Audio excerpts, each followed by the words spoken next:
Reginald?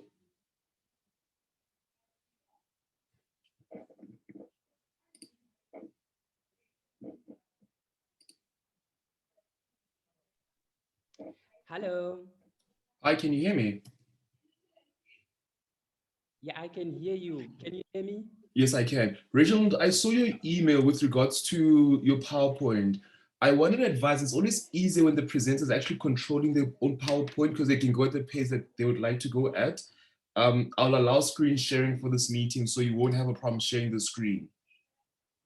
Okay, that's Is that fine. okay with you? Yeah, that's okay with me. All right, no, perfect. So in the event that maybe the participants want the PowerPoint, then we can definitely forward it to them if you are comfortable with that, if you're open to that. Okay, then you can after the workshop share with other colleagues. Yeah, those who are interested or would like to see or have the PowerPoint, because sometimes participants would like to have the PowerPoint. Okay, no, that's fine. I don't have any problem with that. All right, no, thank you so much, Reginald. I just wanted to confirm that with you. Thank you. Okay, thanks. Ciao, ciao. In the interest of time, let's get everybody in. And Danny, if you agree, we can start. We don't have any of our commentators online. Okay. Should I admit everyone in, Magali? I think we should let everyone in, and by the time we do the introductions and all that, hopefully they'll have come. I'm bringing them all in. Here's come someone. These are the participants, yes. Yeah.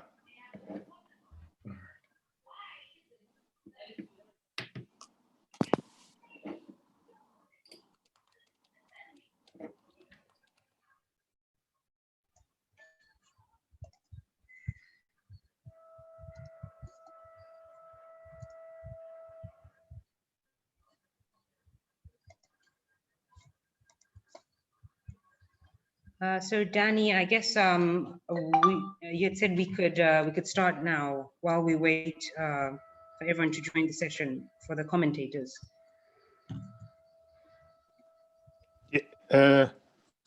Yes, let's start. Okay, I can see Bongi's joined. Great. So okay, so maybe we should begin. Okay. Okay, sounds good. So good afternoon to you all, ladies and gentlemen. Thank you for joining the third day of our workshop on sovereign debt management and renegotiation, a SADC perspective. This is, as I've mentioned, the third day of our workshop. Just as a recap of the second day of the workshop, we had quite a fantastic session. And we had discussed a number of case studies. We spoke about debt management and the complexities of debt management in South Africa. So that was one of the papers. We also spoke quite extensively about Namibia, and with respect to Namibia, sorry, just give me one minute. With respect to Namibia, we specifically focused on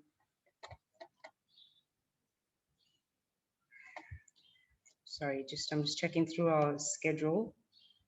We specifically focused on the fiscal responsibility legislations and how such a law could be used in Namibia to tackle the complex debt management issues. We had a very good case study on the debt that's tainted with corruption in Mozambique. So these were the three papers that were discussed, and we had a number of moderators. So in addition to Professor Danny Bradlow, we also had Cephas Lumina, who is a former UN independent expert, and we also had Professor Jim Gatti. So today the conversation goes on, and we do have a number of interesting case studies again. So today we have two very fascinating case studies on Zimbabwe that take two different perspectives. And we will be discussing also the complexity of debt and human rights, specifically socioeconomic rights, and we'll also have a paper on DSSI. So in the interest of time, maybe I can hand over to this first speaker according to our program. to get a conversation going. And in fact, before I do so, maybe I should mention that joining us as a commentator today, we do have Bongi Kunene, who is with the South African Institute of Bankers. Later on, and I'm not sure if he's joined already, we have another former UN expert on debt and human rights. So that's Juan Pablo Boholowski, who will join us. I think he may have joined. I'm not entirely sure if he has, but maybe I can hand over to the first speaker to go through their presentation. And once the commentators begin their comments, they can also introduce themselves in more detail and give us a background of what they do that's debt related. Thank you. So I'll hand.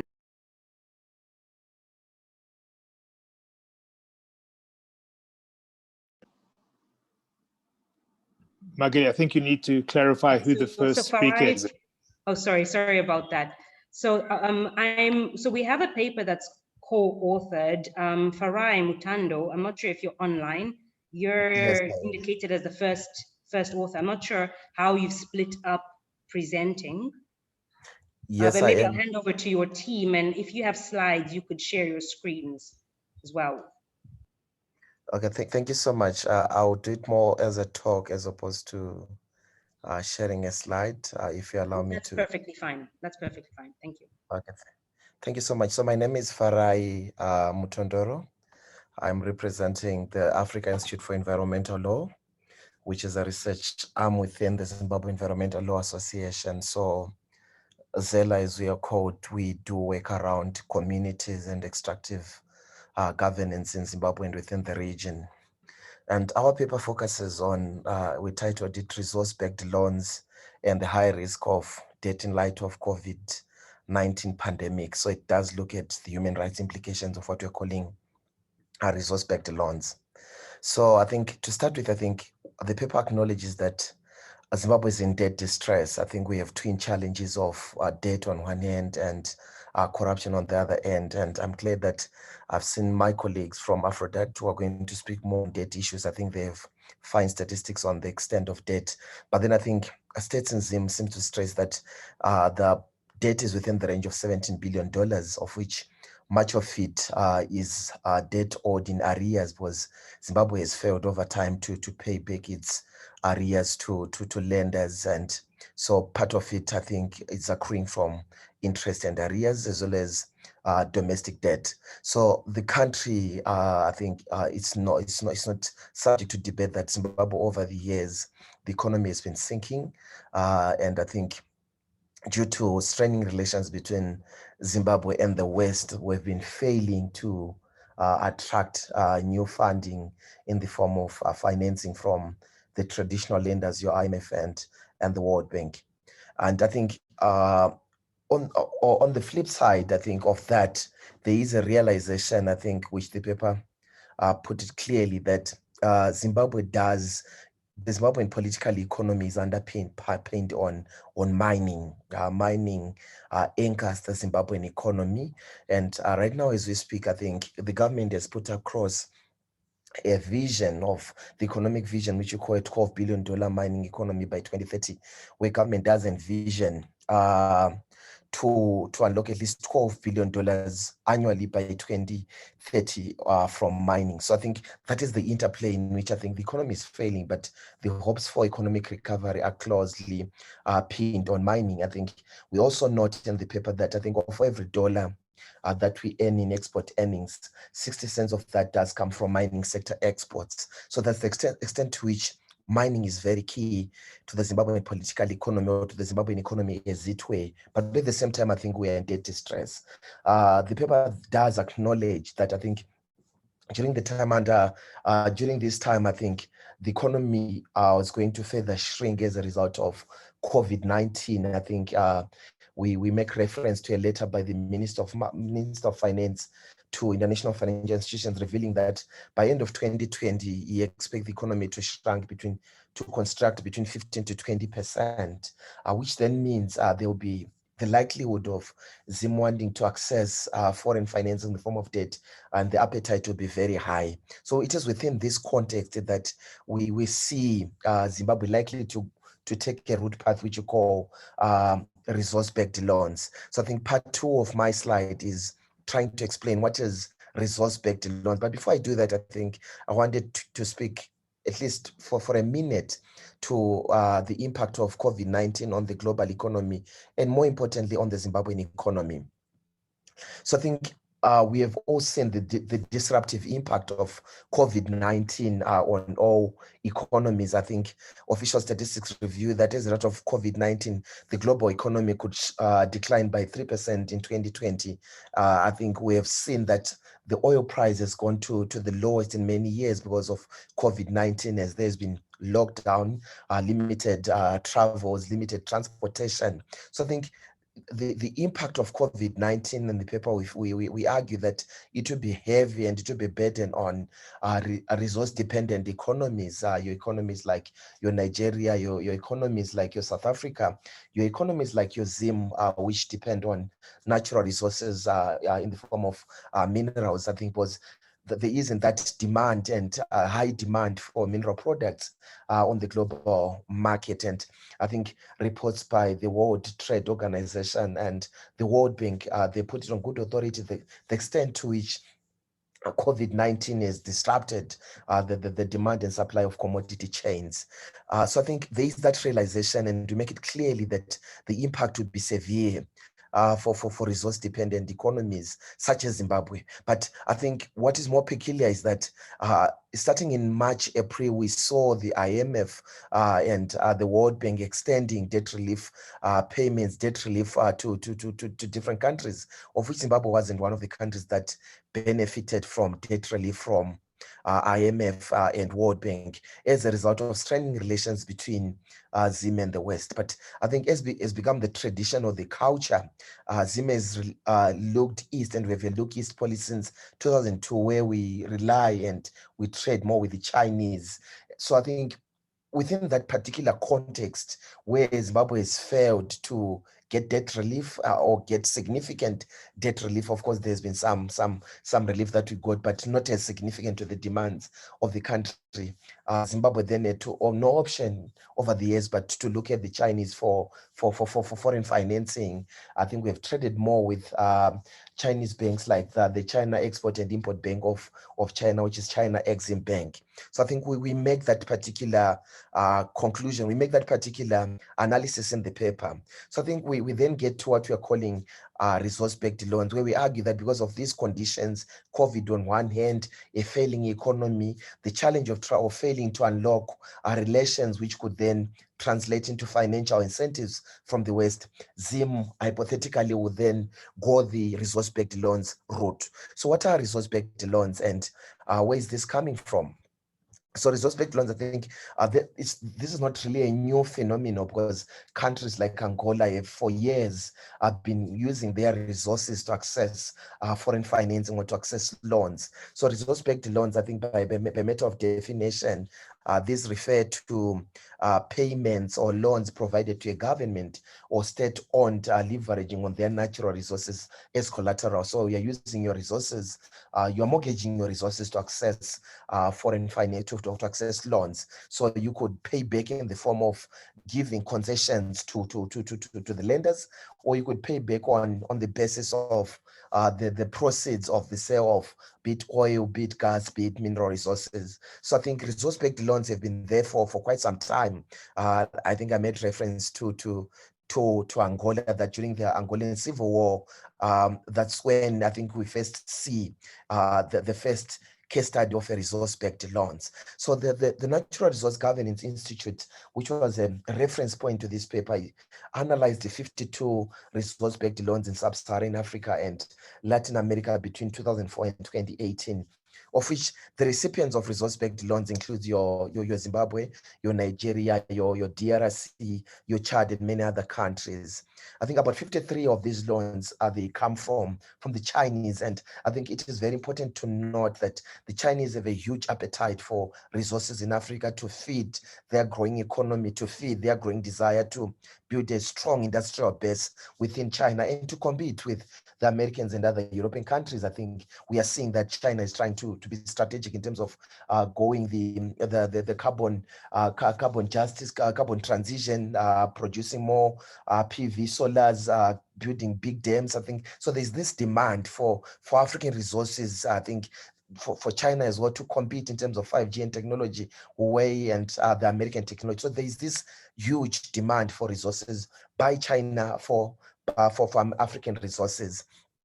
So I think the paper then notes that the biggest lender or the biggest companies or the biggest players that have been offering governments in Africa money in return for access to mineral resources is China, and I think we make it quite clear. But other than China, there are also countries like Russia that we make reference to.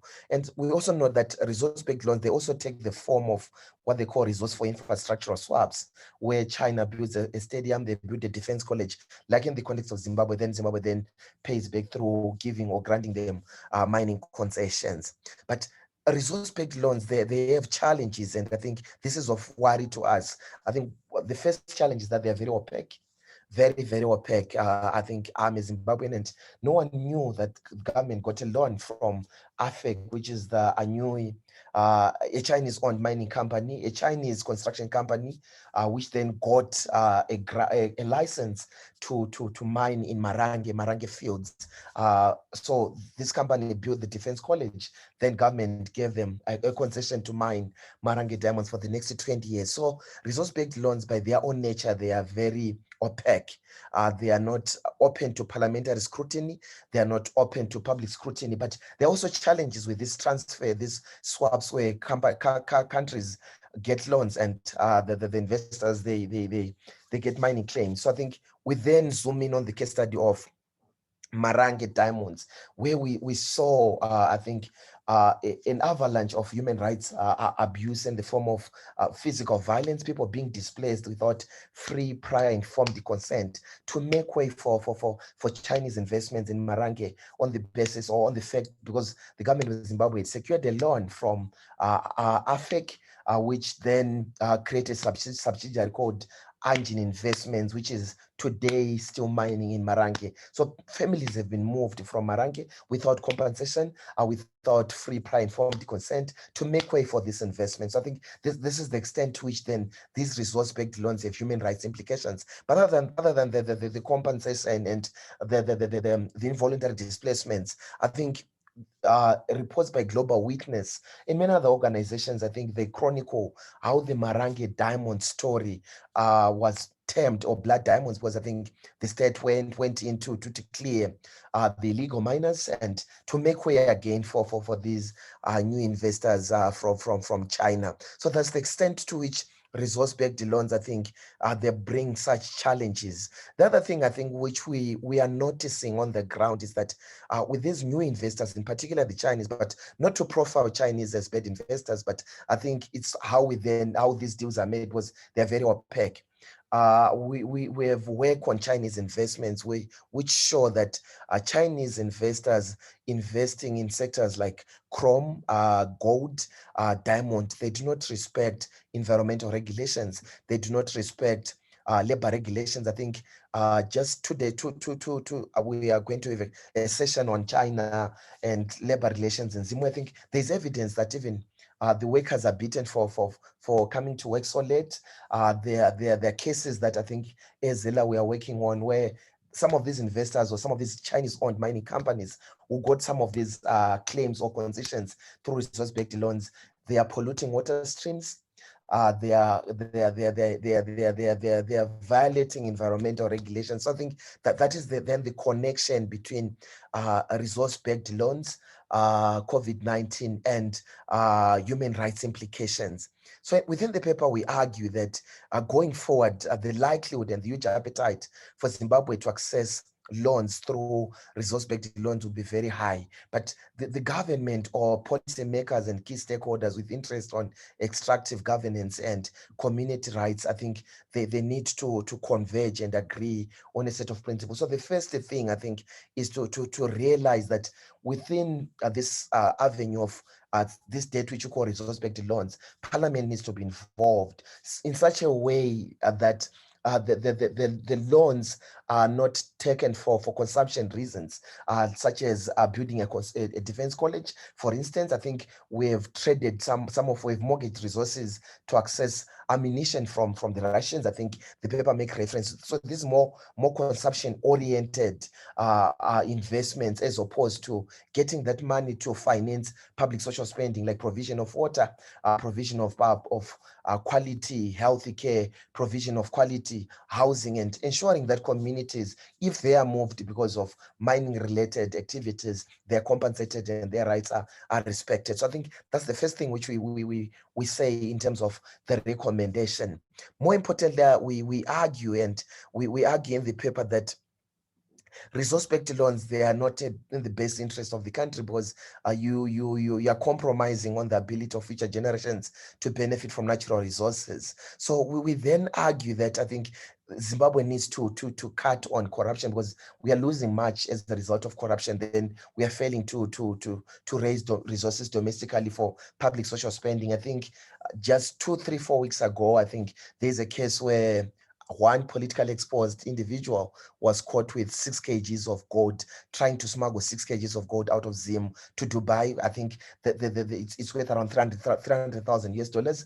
The president, I think on the 18th of December 2019, said that gold worth $60 million is being smuggled to Dubai. So we're losing quite a lot of money. So I think if Zimbabwe then curtails or caps on corruption, then there isn't as much need for us to finance our development through mortgaging our resources, like your gold and diamond, platinum, and many others. So I think those are the 2 key recommendations which we make in the paper, but also to say it is very, very important for the public in Zimbabwe to demand their rights, especially mining host communities, so that they also benefit from the resources that they are endowed with. So I think we make that recommendation within the paper. I'm not so sure how much I'm doing in terms of time, but initially, I think for the sake of discussion, this is the paper, the draft paper on COVID-19 resource-based loans and human rights implications, the case study of Zimbabwe. Over to you.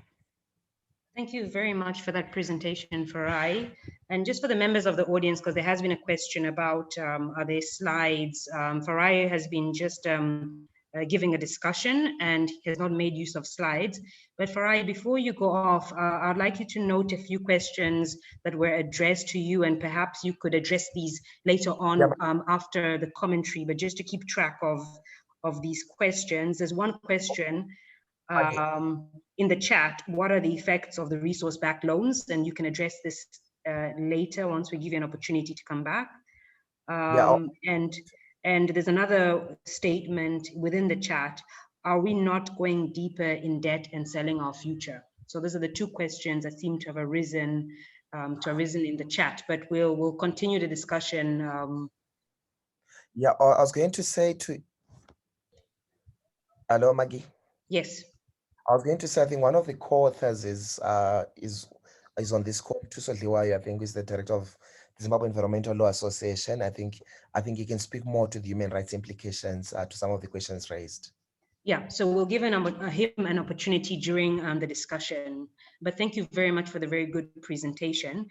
So I would like to hand over to Martin Kessler from the OECD, who's going to be speaking to us about DSSI and SADC. Martin, if you're ready, the floor is yours. Feel free to share slides. Sure. Can you see the slides now? Yes. Yes, okay, great. Let me go back to the beginning. Okay, is it in full screen? Can you see it? Is it in full screen?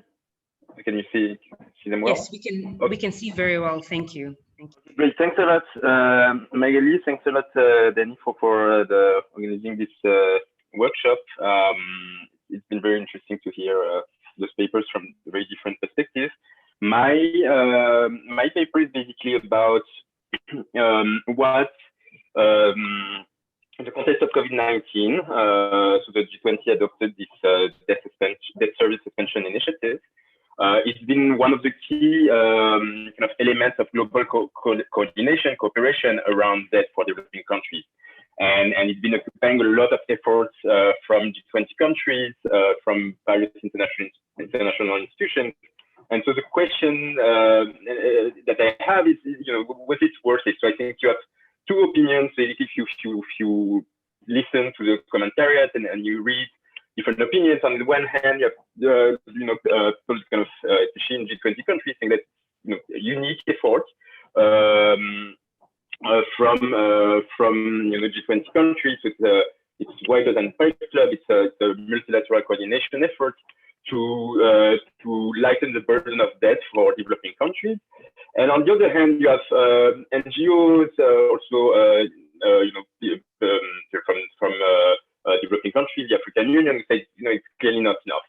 And so what I want to do in this specific case of SADC countries, what are we talking about? What are the amounts are we talking about? Is it enough? And what should the international community do more or differently for to kind of lighten the burden of the COVID-19 crisis on those countries? So let me just start by saying that there's some disclaimer. So I'm speaking here not for the OECD. This work has not yet been reviewed by the OECD, nor the Secretariat. So I'm part of the Directorate for Cooperation for Development, which kind of works for the Development Assistance Committee. It's a club of the OECD countries and a few others that kind of set their own rules on development finance. So what, in particular, on what official development assistance is, and in this context, we worked on what are the financial implications of the Debt Service Suspension Initiative, the SSI, and how it matches other kind of flows that go towards developing countries. So that's where my interest comes from, but I want to stress that this work in particular has not been reviewed by the OECD, so it's just my own opinion and work. So that's the general context. Another thing is that my neighbor decided to kind of make some construction work. So sorry that if you hear some hammer, I hope it's not too disturbing. So now to the content. So what was COVID-19 is a major worldwide economic shock. The first worldwide economic recession since the Second World War. And it's the context, in particular context, where the debt trajectories have been worsening, and the World Bank, the IMF, and other institutions have been, even before, since the last 3-4 years, have been warning against rising tide of debt. So in this context of big risk and the impact of the crisis, what are the main risks and how should countries react to the crisis?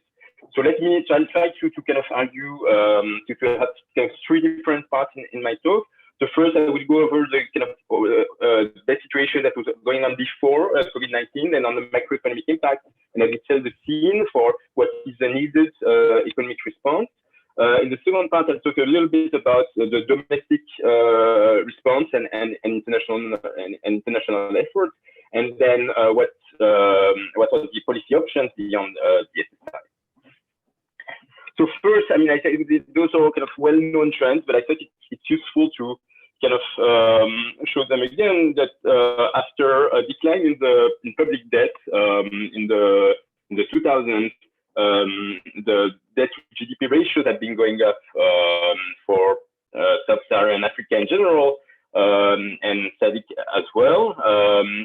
But it's also very there are a lot of differences across countries on this evolution. You have some countries where debt went up by a lot, tripling its level, and all Mozambique, Angola, Zambia are all in some kind of debt distress, sometimes outright default.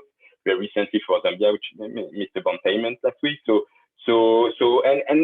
the other hand, this increase in debt doesn't describe all countries. You have a large set of countries where the increase in debt levels has been much more modest. So this already shows that there is heterogeneity among countries, and some share of this debt is due to external debt, external public debt, and that's been increasing for almost all countries, not completely all, but almost all, but not always very lot. So you have some countries where it has increased, others no. So I think the situation on average clearly shows a rising debt, but not everywhere. The other thing is that this shows debt as a percentage of GDP, which is not a perfect measure. I mean, I think it would be important in next steps to look at other measures in particular, because tax and public revenues differ a lot by countries. It's important also to look at in percentage of state tax revenue. So that would be next. And how has the composition of debt changed with this increase? So for a handful of countries, and in particular those which are in or close to debt distress, there's been an increasing share of exposure to private debt. So in particular bonds, which tend to be more expensive than public debt, than debt held by official creditors. And on the other hand, you have larger countries where most of the debt is owed to multilateral creditors. And that's also a second source of heterogeneity, is who is holding the debt and the cost of the debt. And so for several countries, it's actually multilateral debt which is dominating. And so the share of China no, I don't have it here, but the share of China as a bilateral debt holder overall has been increasing, but not for all cases similarly. And another point that I want to raise is that as a result of this divergent evolution, if you look at the debt sustainability analysis that the IMF and the World Bank do, you see actually that most SADC countries are in relatively low to moderate risk assessment. So, of course, it's not all have done it for very recently in the context of COVID, but for those who did, it doesn't always mean that the risk of unsustainability is high everywhere. It's actually often moderate, which means that the shock is mostly to liquidities. It's the amount that countries can raise to finance the response to the COVID-19 crisis. And that's the main risk. So that's what I want to stress here, is that you have this economic shock is major for everywhere. So on the left chart, see that the growth in 2019 compared to the growth in 2020. So the red line shows what would happen if it would have been equal. Obviously, all countries are below the red line, which means all countries have seen a declining growth. Most countries are below the zero line. Most countries are, except Malawi and Tanzania. So those are projections that IMF, by the way, in the latest World Economic Outlook, so from October. And the countries with heavy concentration in tourism or commodities will see an especially large recession. Others not always. So you have Tanzania and Malawi, which kind of resist well. They lose a lot of growth compared to 2019, but they're still above zero.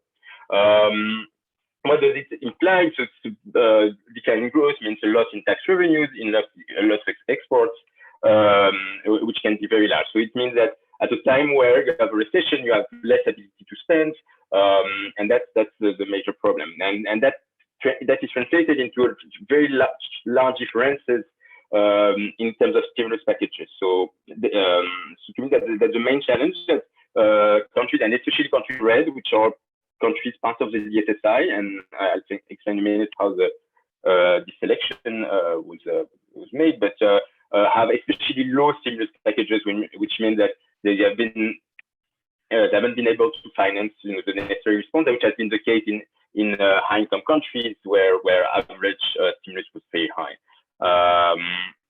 And so this means that they are not the ability to kind of put in place the social protection, economic support that was equivalent in different countries or high-income countries. let me know if I need to go faster. If I'm yeah, we'll give you a few more minutes to wrap up. Please, okay, great. Please go ahead, though. Okay, great.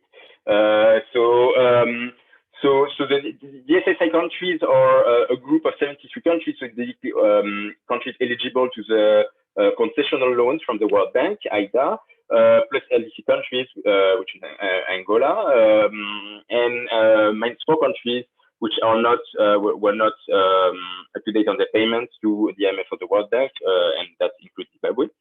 And so the IMF and the World Bank kind of did an analysis and showed that the countries which benefited from the SSI managed to kind of have overall stable spending despite decline of revenue. So it means that they managed to increase the deficit despite the lack of external financing. It's an imperfect design. It was an agreement among official bilateral creditors, including all 20 countries, but all official bilateral creditors were supposed to participate, but private creditors were called to participate, but did not. And the MDBs, so an important debate, because as you've seen, they own most of the debt, so they're important creditors for outside countries, but they did not participate either. And the argument is that they're better to lend new money rather than cancel the debt service. And so on the implementation, there's lots of disagreements over what parts, what institutions, in particular around China Development Bank, which is a big creditor to those countries, China arguing that it's not part of the official institutions. So then, the next question is, are those some importance? So the official for the second half of 2020, when the SSI started, the official number that overall, the one we know, is around $5 billion that was not collected in the service by creditors. Is that a lot? Well, I mean, it's mostly there's a few countries where it's important, in particular Angola, because it has large Chinese loans. Again, the implementation was not perfect, so in theory, it should have had around $1.7 billion in the service suspension. In practice, it's probably less than that because Chinese Development Bank didn't participate. But still, it's in terms of percentage of GNI, it's a sizable number for a few countries. In particular, the ones which I showed had large official bilateral creditors, so Mozambique, Angola, and Zambia. And those numbers are about the same for 2021. So it's 3% of GNI. It's a sizable stimulus. For other countries, as you can see, the yellow bar in bottom right is the most important. Countries are most indebted to MDB, so those are the ones which need to do more. And the last thing that I would say on that is that the share of so we're talking about MDBs, but for a lot of those countries, actually the largest creditor is the IMF, in which case which wouldn't participate. So the IMF used another tool called catastrophe containment recovery trust, which cancels debt service for some countries. So in particular, several of those countries benefited from that. 6 out of the 9 SADC countries which were in the SSI, and so that was important for them because, as you see, the yellow bar, which is the IMF share in multilateral debt, is the largest. Finally, how does it compare to other kind of official flows? As you can see, for those countries, ODA, so I have only data for official development assistance only until 2018, but you can see it's much larger than the size of the DSSI for 2021. So I think to put it into context, the SSI is an important way to provide liquidity to countries, but it's not the most important. And now I'll just go very fast on this. So how can we go beyond it? So one is to increase the IMF program of CCT. So canceling that payment for multilateral development banks could be important for a few countries that have either World Bank or African Development Bank debt. So that's a few of those countries.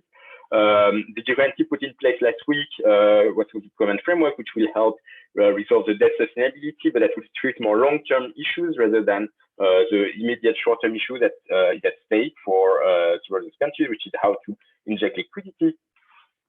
I think one additional thing that might be important is increase in data transparency linked to the program. So the World Bank and the IMF had access to much more data, and that some of the data that showed were from the thing. So we know a lot more about this, and that can happen. And I think in particular it's linked to the previous speaker. The DFSA can help in transparency. That can be an additional benefit that can have very long-term impact in helping resolve the sensitivity. And I'll leave it there. Yeah, thank you. Okay, thank you very much for that fantastic presentation. And just a note to the floor, feel free to put in all your questions, comments, thoughts in the chat, or you can wait for when the discussion takes place, because there will be an opportunity to discuss all the papers in more detail. So I'd like to call on the third speaker. Third speakers from Afrodad, Reginald and Thierry, who are going to take us through the nexus between public debt and human rights, and they're focusing on economic, social, cultural rights. So I'd like to hand over the floor to Afrodad. And if you have slides, please do share them from your screen. So Reginald, over to you.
So Reginald, we're ready whenever you are. I'm not sure if your audio is on. I can't hear you. Hello. Hi. Okay, so I'm trying to share the slides. So yeah, sure. Just a few minutes. I think it's coming. Okay, can you see my slide now? Well, I can see your computer, the folder in your computer. I don't see the slides themselves. Okay.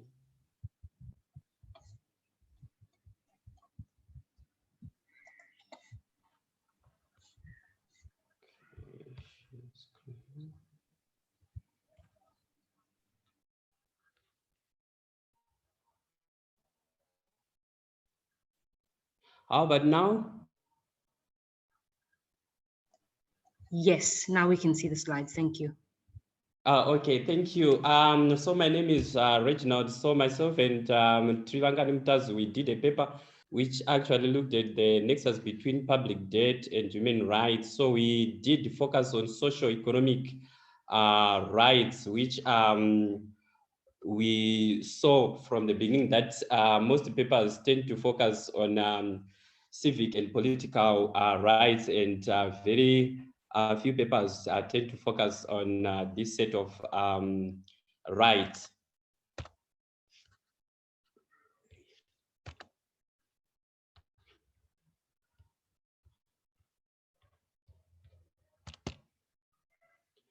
Okay, so my presentation will proceed as follows. I will do an introduction, literature review, data and methodology, results and analysis. Then I will move on to conclusion. So from the onset, we did focus on Southern Africa, and As you can see from the slides, Southern Africa is home to about 208 million people, which is about 16% of Africa's population.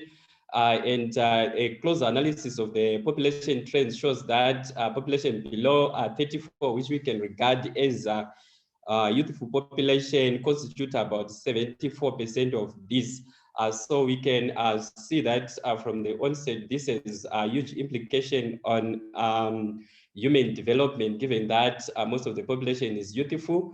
And further to that, quite a bigger proportion of the population is still based in the rural areas where there are some difficulties in providing the various social services which actually make people enjoy the development in their respective countries. So we have Malawi having about 83 of the population in rural areas, followed by Eswatini with 76. So from this, you can see that these are huge proportions. And from the GDP side, you would note that Southern Africa constitute about 25.6% of Africa's GDP, with an external debt stock of about 169 billion, which is about 25% of the continent's external debt.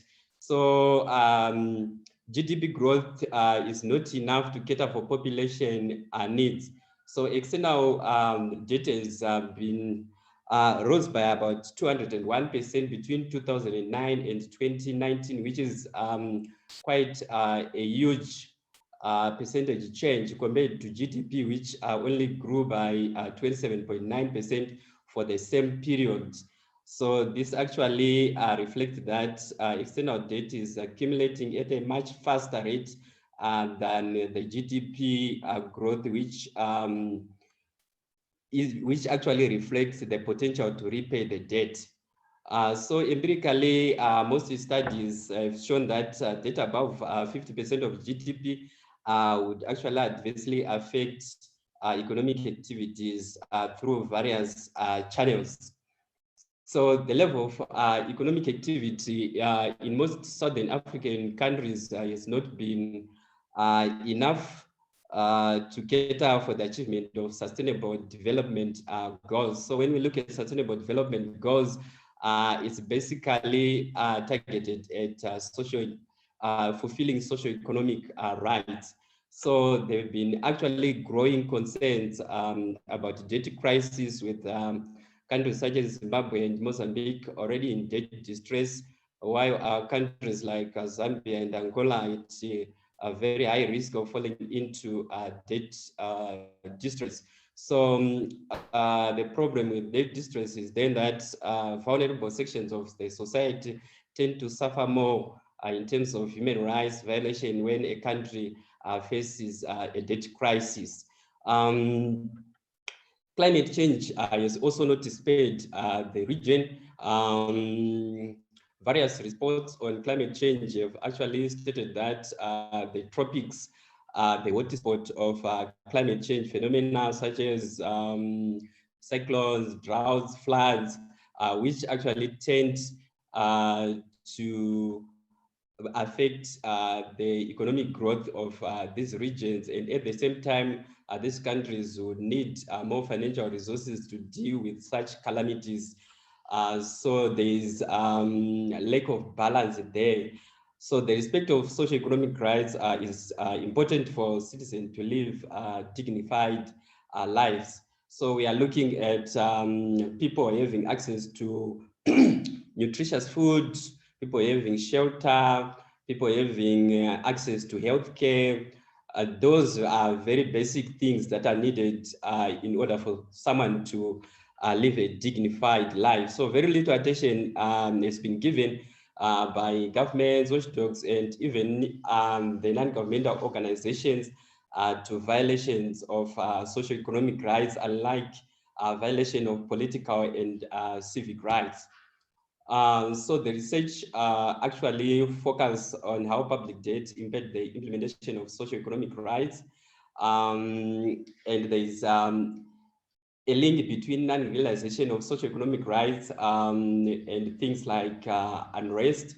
I think during the past years, we have heard of xenophobia in South Africa. We have also had demonstrations in Zimbabwe due to high cost of living. We have also seen that the region has also been slowly sinking into extreme poverty, with huge proportions of population falling below the poverty atom line. And we have seen all sorts of activities increasing, such as prostitution.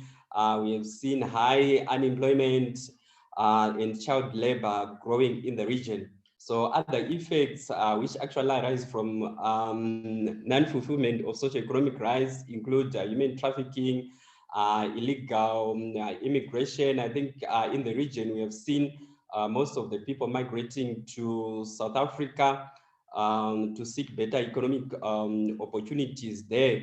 And we have seen economic refugees growing in the region. So it's a very important area to then discuss.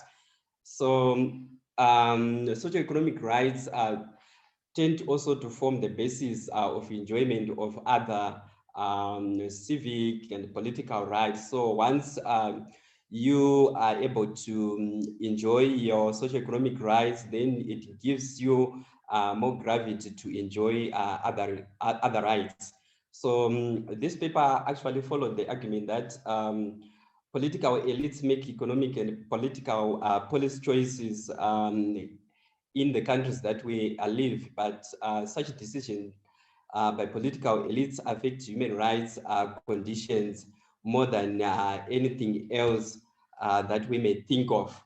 So we did a quick scan of the literature review, and we noted that there are two broad schools of thought that tend to explain the link between public debt and human rights. We have what is known as liberal neoclassical school, and we have the dependence theory.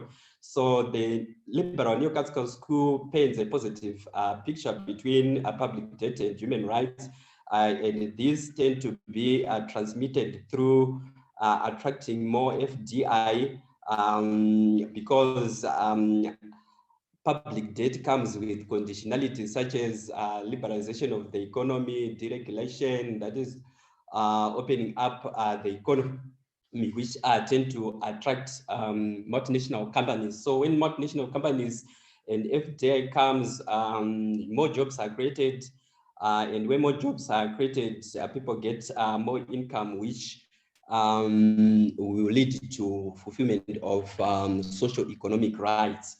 Other conditionalities around debt also include governments creating more space for citizens to enjoy their rights. So this is the perspective of neoclassical, liberal neoclassical school, but the dependent theory paints a completely opposite picture where the argument is public debt actually lead to worsening of human rights. So when foreign capital, which is the FDI, comes into the country, it co-opts the political elites. Then they tend to extract local resources and leave the countries worse off. So how do they manage this? So they manage this through seeking tax breaks, negotiating better contracts, especially in the extractive industry in terms of mining concessions. So all these tend to erode the tax base and tend to overburden the local companies and the citizens who are left with the burden of paying taxes. So because of the loss in these resources, the resources available for social services tend to be low. So in literature, there tends to be no consensus about the relationship between debt and human rights. So even empirical evidence shows mixed evidence, with some studies showing that there's a positive relationship, while some show a negative relationship. So in order to examine this issue, we then used quantitative approach combined with qualitative analysis. So we use what is known as Granger causality test.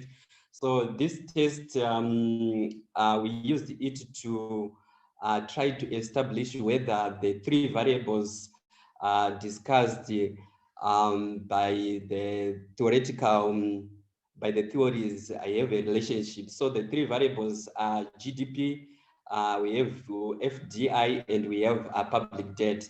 So this Granger causality test will try to see if those three variables have a relationship. So it is an important methodology in that it enables us to test if there is a bidirectional causality, because the relationship between debt and human rights is a very complex issue. So this methodology will enable us to establish that. So the table shows correlation. It shows that for most countries in Southern Africa, there is a positive correlation between GDP and external debt, except for a few countries such as Madagascar, Malawi, Zambia, Mozambique, and Zimbabwe, where there is a low correlation. And when we check the correlation between external debt and FDI, there's mixed evidence with much of the countries failing to show a high positive relationship between the two variables, with the exception of Lesotho and Mozambique and Zimbabwe. Then we also looked at the relationship, the correlation between GDP and FDI.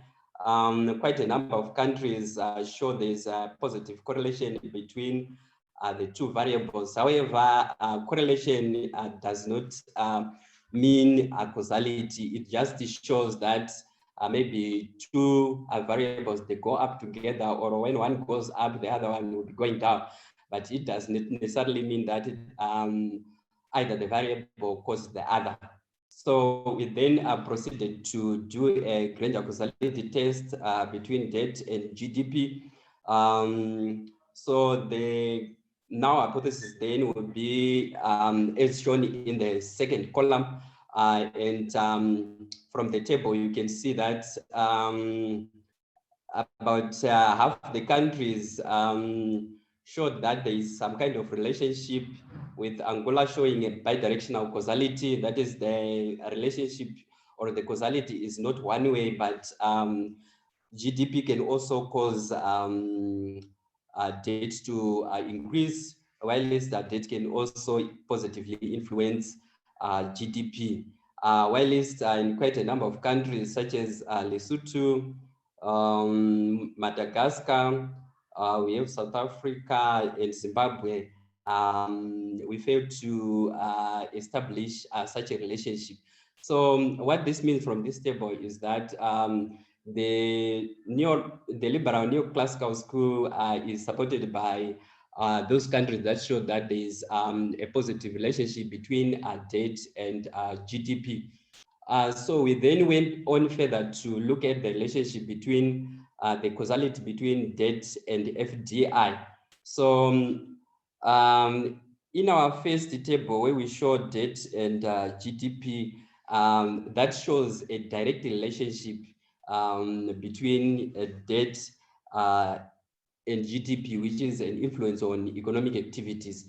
However, we also noted that it's possible that debt can have an indirect relationship on economic activities that can be through FDI. So we first checked whether debt and FDI Granger cause each other. So most of the countries show that there's no causality, with the exception of Angola, where there is a unidirectional causality, that is FDI Granger causes debt. And we also have Zambia, which shows a bidirectional causality, and Madagascar also showed a unidirectional causality, which also tend to support the argument by the liberal neoclassical school. We also did test the relationship between FDI and GDP, and we also noted that there is a significant positive relationship between FDI and GDP for Botswana, Eswatini, and South Africa. So what that means is external debt can have an indirect effect on GDP through FDI.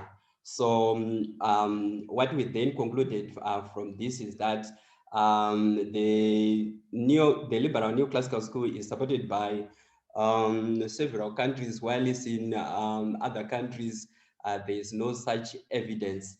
So this gives us a preliminary conclusion that to some extent debt is good for some of the economies in Southern Africa. So we then went on further to then look at debt service.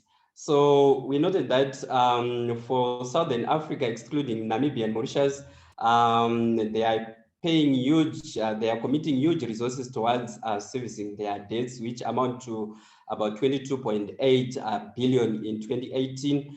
And countries like Angola use a lot of resources, which amount to about 6.8 billion towards debt service only. While South Africa uses about 14.2 billion towards debt servicing in 2018. So our argument then is having to use such huge amounts of resourcing towards paying creditors, while at home a lot of people have their socioeconomic rights still unfulfilled. So we then did a further examination to see whether countries in Southern Africa actually benefit from such arrangements. So in literature, generally about 15 to 20%, about the revenue of about 15 to 20% of GDP is required to run government operations smoothly. But we saw that in most Southern African countries, the revenue to GDP is below 20%, except for SADC regions, which then supports the idea by the dependent theory that most of these debt and the FDI that comes tend to extract more resources than the benefit that is left at home. So it clearly shows that most of Southern African countries are failing to raise resources from taxing those economic activities that are happening within their jurisdictions. So we saw that countries like Angola, they are able to collect about 10%, while countries like Madagascar have low, and Malawi. So we also checked on interest payments that paid on the debt that is acquired by government as a proportion of revenue. Reginald, so we saw that. Sorry, excuse me. I'll give you 3 more minutes to wrap up. Thank you. Okay, thank you. So we also saw that a lot of resources are allocated towards paying interest for both domestic and external debt, with countries like Zambia topping the list, followed by Malawi, Angola, and Zimbabwe. When we do a further analysis to try and check about whether citizens are able to access healthcare services, we saw that most governments are spending less on health expenditure than what they spend on external debt, and we have Angola spending more resources on servicing debt than they do on health, which have an impact on the fulfillment of access to healthcare. We also saw several countries in the region spending quite a huge amount of resources towards debt service than they do on health sector. So we also checked on whether the GDP growth that is driven by FDI will actually benefit citizens. So the table shows vulnerable employment. It shows that for most countries in the region, quite a huge proportion, especially female, are in vulnerable jobs, which tend to be less productive, and they tend also to have to earn very little from those jobs. So this actually shows that debt is not good for the economies. Then let me also look at food insecurity. I think most of the countries in the region have a huge proportion of households that are food insecure, and the government is failing to provide food, which is a basic right to its citizens.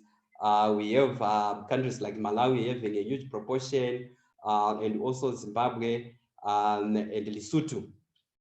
So this is quite a big issue, and we have also seen a high rate of stunting in children, which tend to constitute a bigger proportion of the population. So this is violation of rights of these children, which are the future generations. So spending more on debt service when at-home citizens are not accessing the basic necessities of life is something that we are campaigning against. So we are of the opinion that citizens' rights should take precedence compared to debt servicing, which is dealing with creditors. But in these countries, we have seen that creditors tend to be treated favorably than citizens who actually voted these governments into power. So in conclusion, I will say that the socioeconomic rights of citizens are violated, especially for those citizens that are in low and lower middle income, mainly due to lack of investment by government in the required social and economic infrastructure.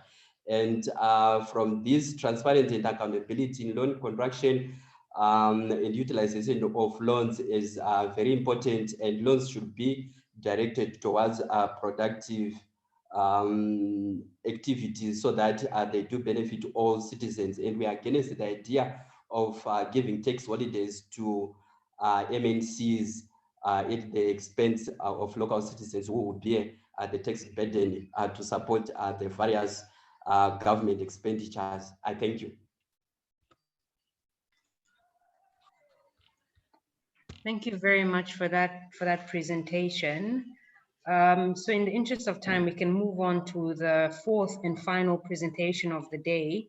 Jim Call from the University of Botswana will be providing us our second case study on Zimbabwe, and will be dealing with debt management and restructuring more broadly. So Jim Call, can I hand over to you? If you do have slides, please share your screen. Thank you. Okay. Can you see the slides now? I can see the folder on your computer. I don't see the slides as yet. Okay.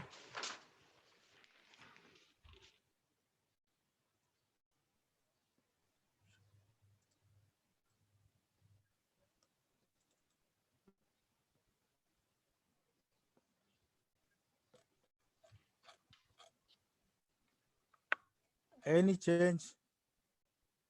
Well, beyond seeing the loading icon, I don't see a change as yet. Maybe you could stop sharing and start sharing again. Okay.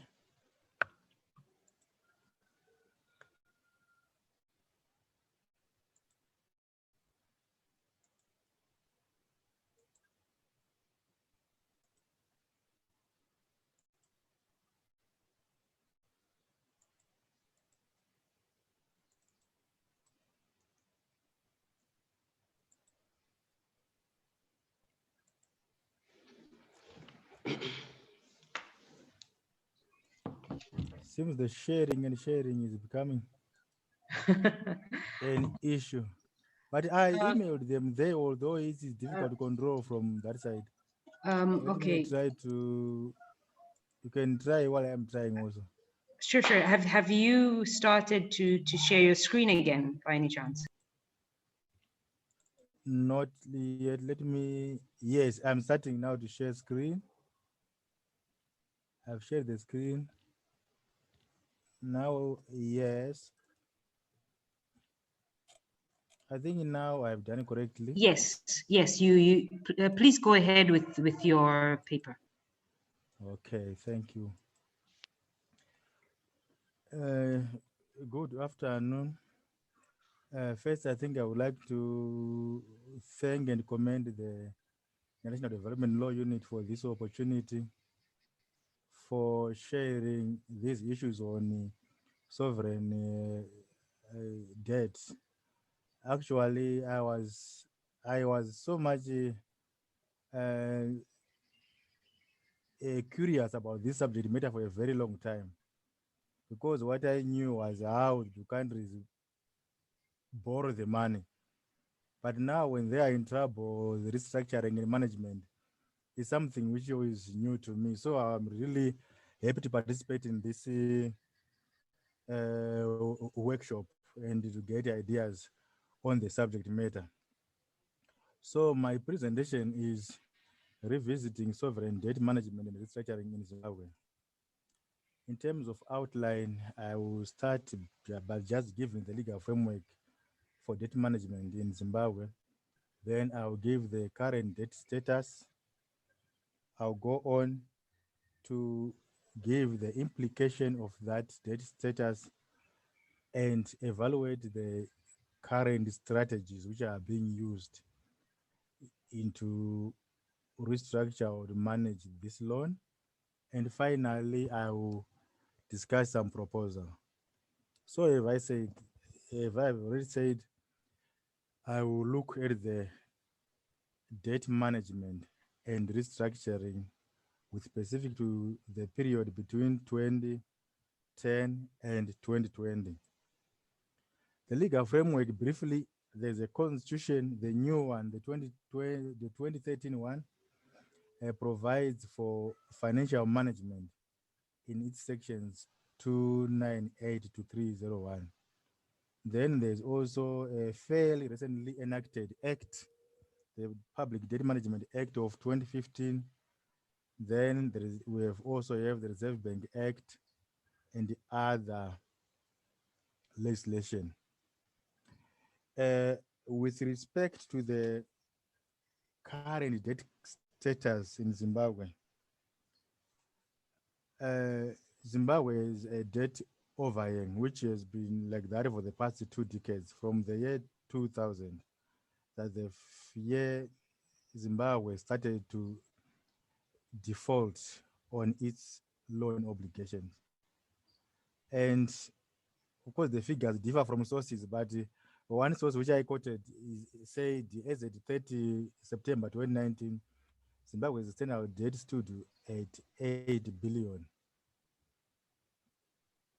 So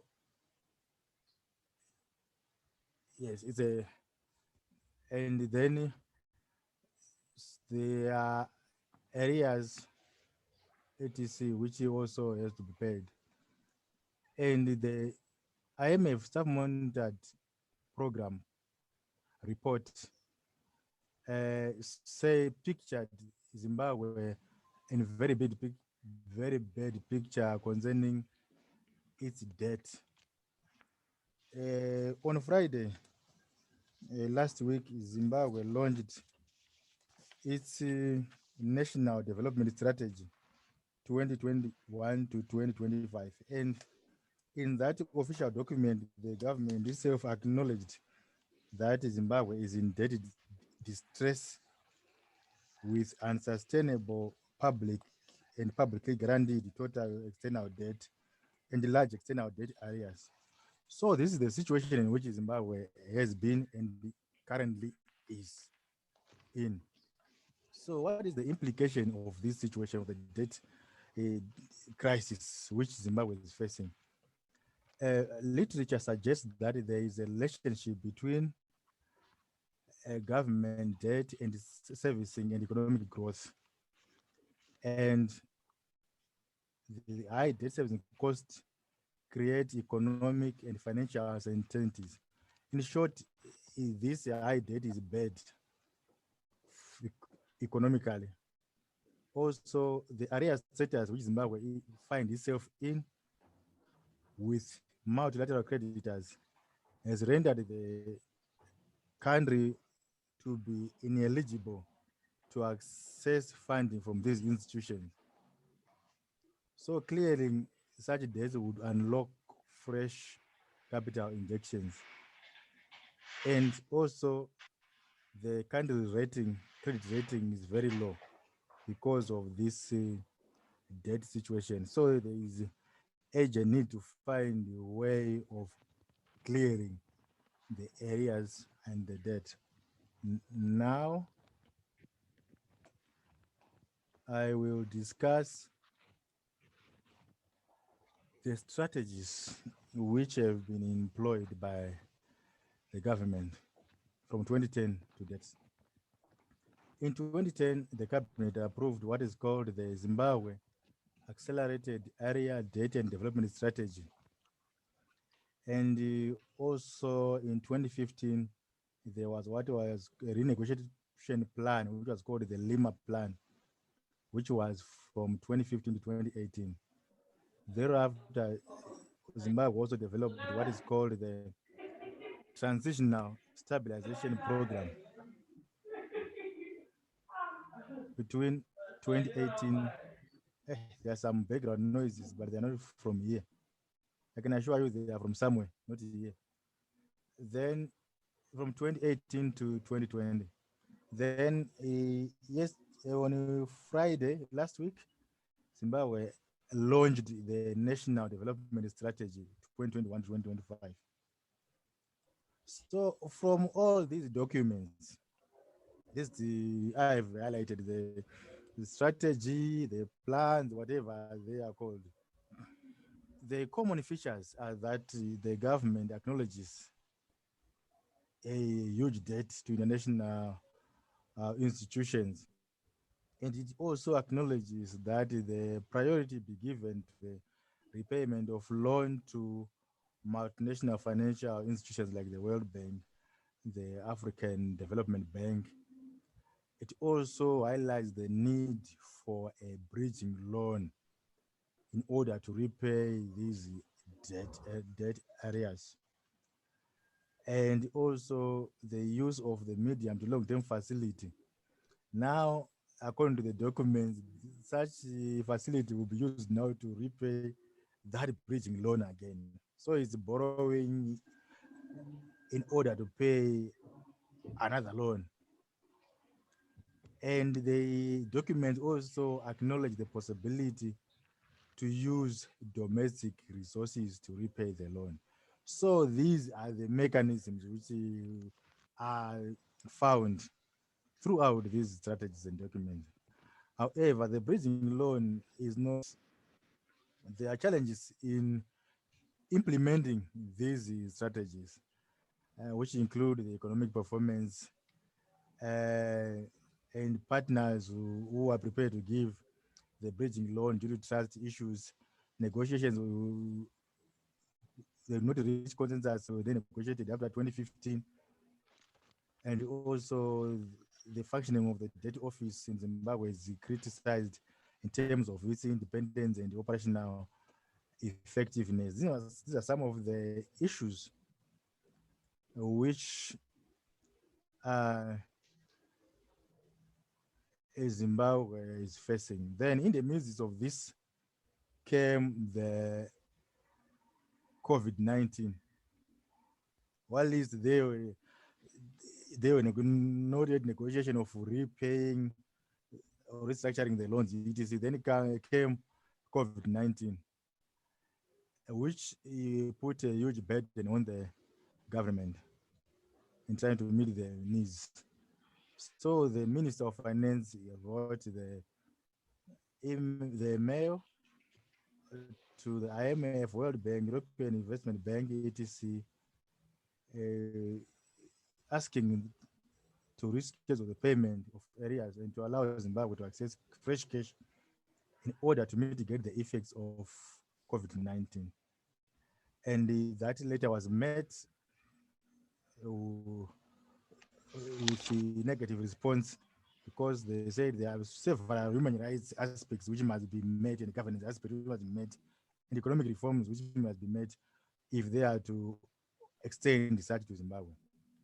I also note with that this is the area now of sovereign debt and human rights, where there is that clash and competing of resources. And I noted in my draft paper the United Nations guidelines on foreign debt and human rights. Of course, they are not binding; they are just guidelines. Hey, my time is almost finished. So now, my main focus of the paper is to try to find what is the future of sovereign management and restructuring, given the several proposals, which ones are viable. The long-term sovereign bond is highly criticized, given the economic situation of Zimbabwe. More criticism are found in the paper, and the bridging loan, I think, is something which is really necessary. That bridging loan, so that they pay up, especially the national those material financial institutions, the World Bank, the African Development Bank. That one is very urgent. So the bridging loan is needed. Now, I do not agree that such a bridging loan should be paid again by other fresh loans, which Zimbabwe may have access to because of having cleared the loan through bridging loan. I think this is the time Zimbabwe should now use its domestic resources to pay that bridging loan. And there are two main domestic resources which I may discuss. Mineral resources, I think that one has been discussed in the whole chapter by colleagues. They've discussed that of mineral resources, the advantages and whatever that has been discussed. The other one which has been mooted is selling of municipal land around the biggest cities. And again, I think this will not work much because it's municipal land around the cities. It depends on the market for that municipal land and the economic situation in Zimbabwe at the moment. The no mortgage system, no financing it locally, so it may be difficult to raise such any reasonable amount. My own contribution, my own thinking, which I have not heard being discussed, is not about the municipal land, but about commercial farms. That if Zimbabwe would create funding through selling of commercial farms across the country, then I think that would be sustainable. Because if there is a proper titling of land, there will be bankable products which the banks can fund. That one can fund it. And also, in the same way while the government is selling those farms, there is also stimulating agricultural activity, which also stimulates economic activity. So I understand the government policy. They have been working much on the land, about 99 leases. Yes, I admit that there are some small farms for like small size farms, those may be given for free.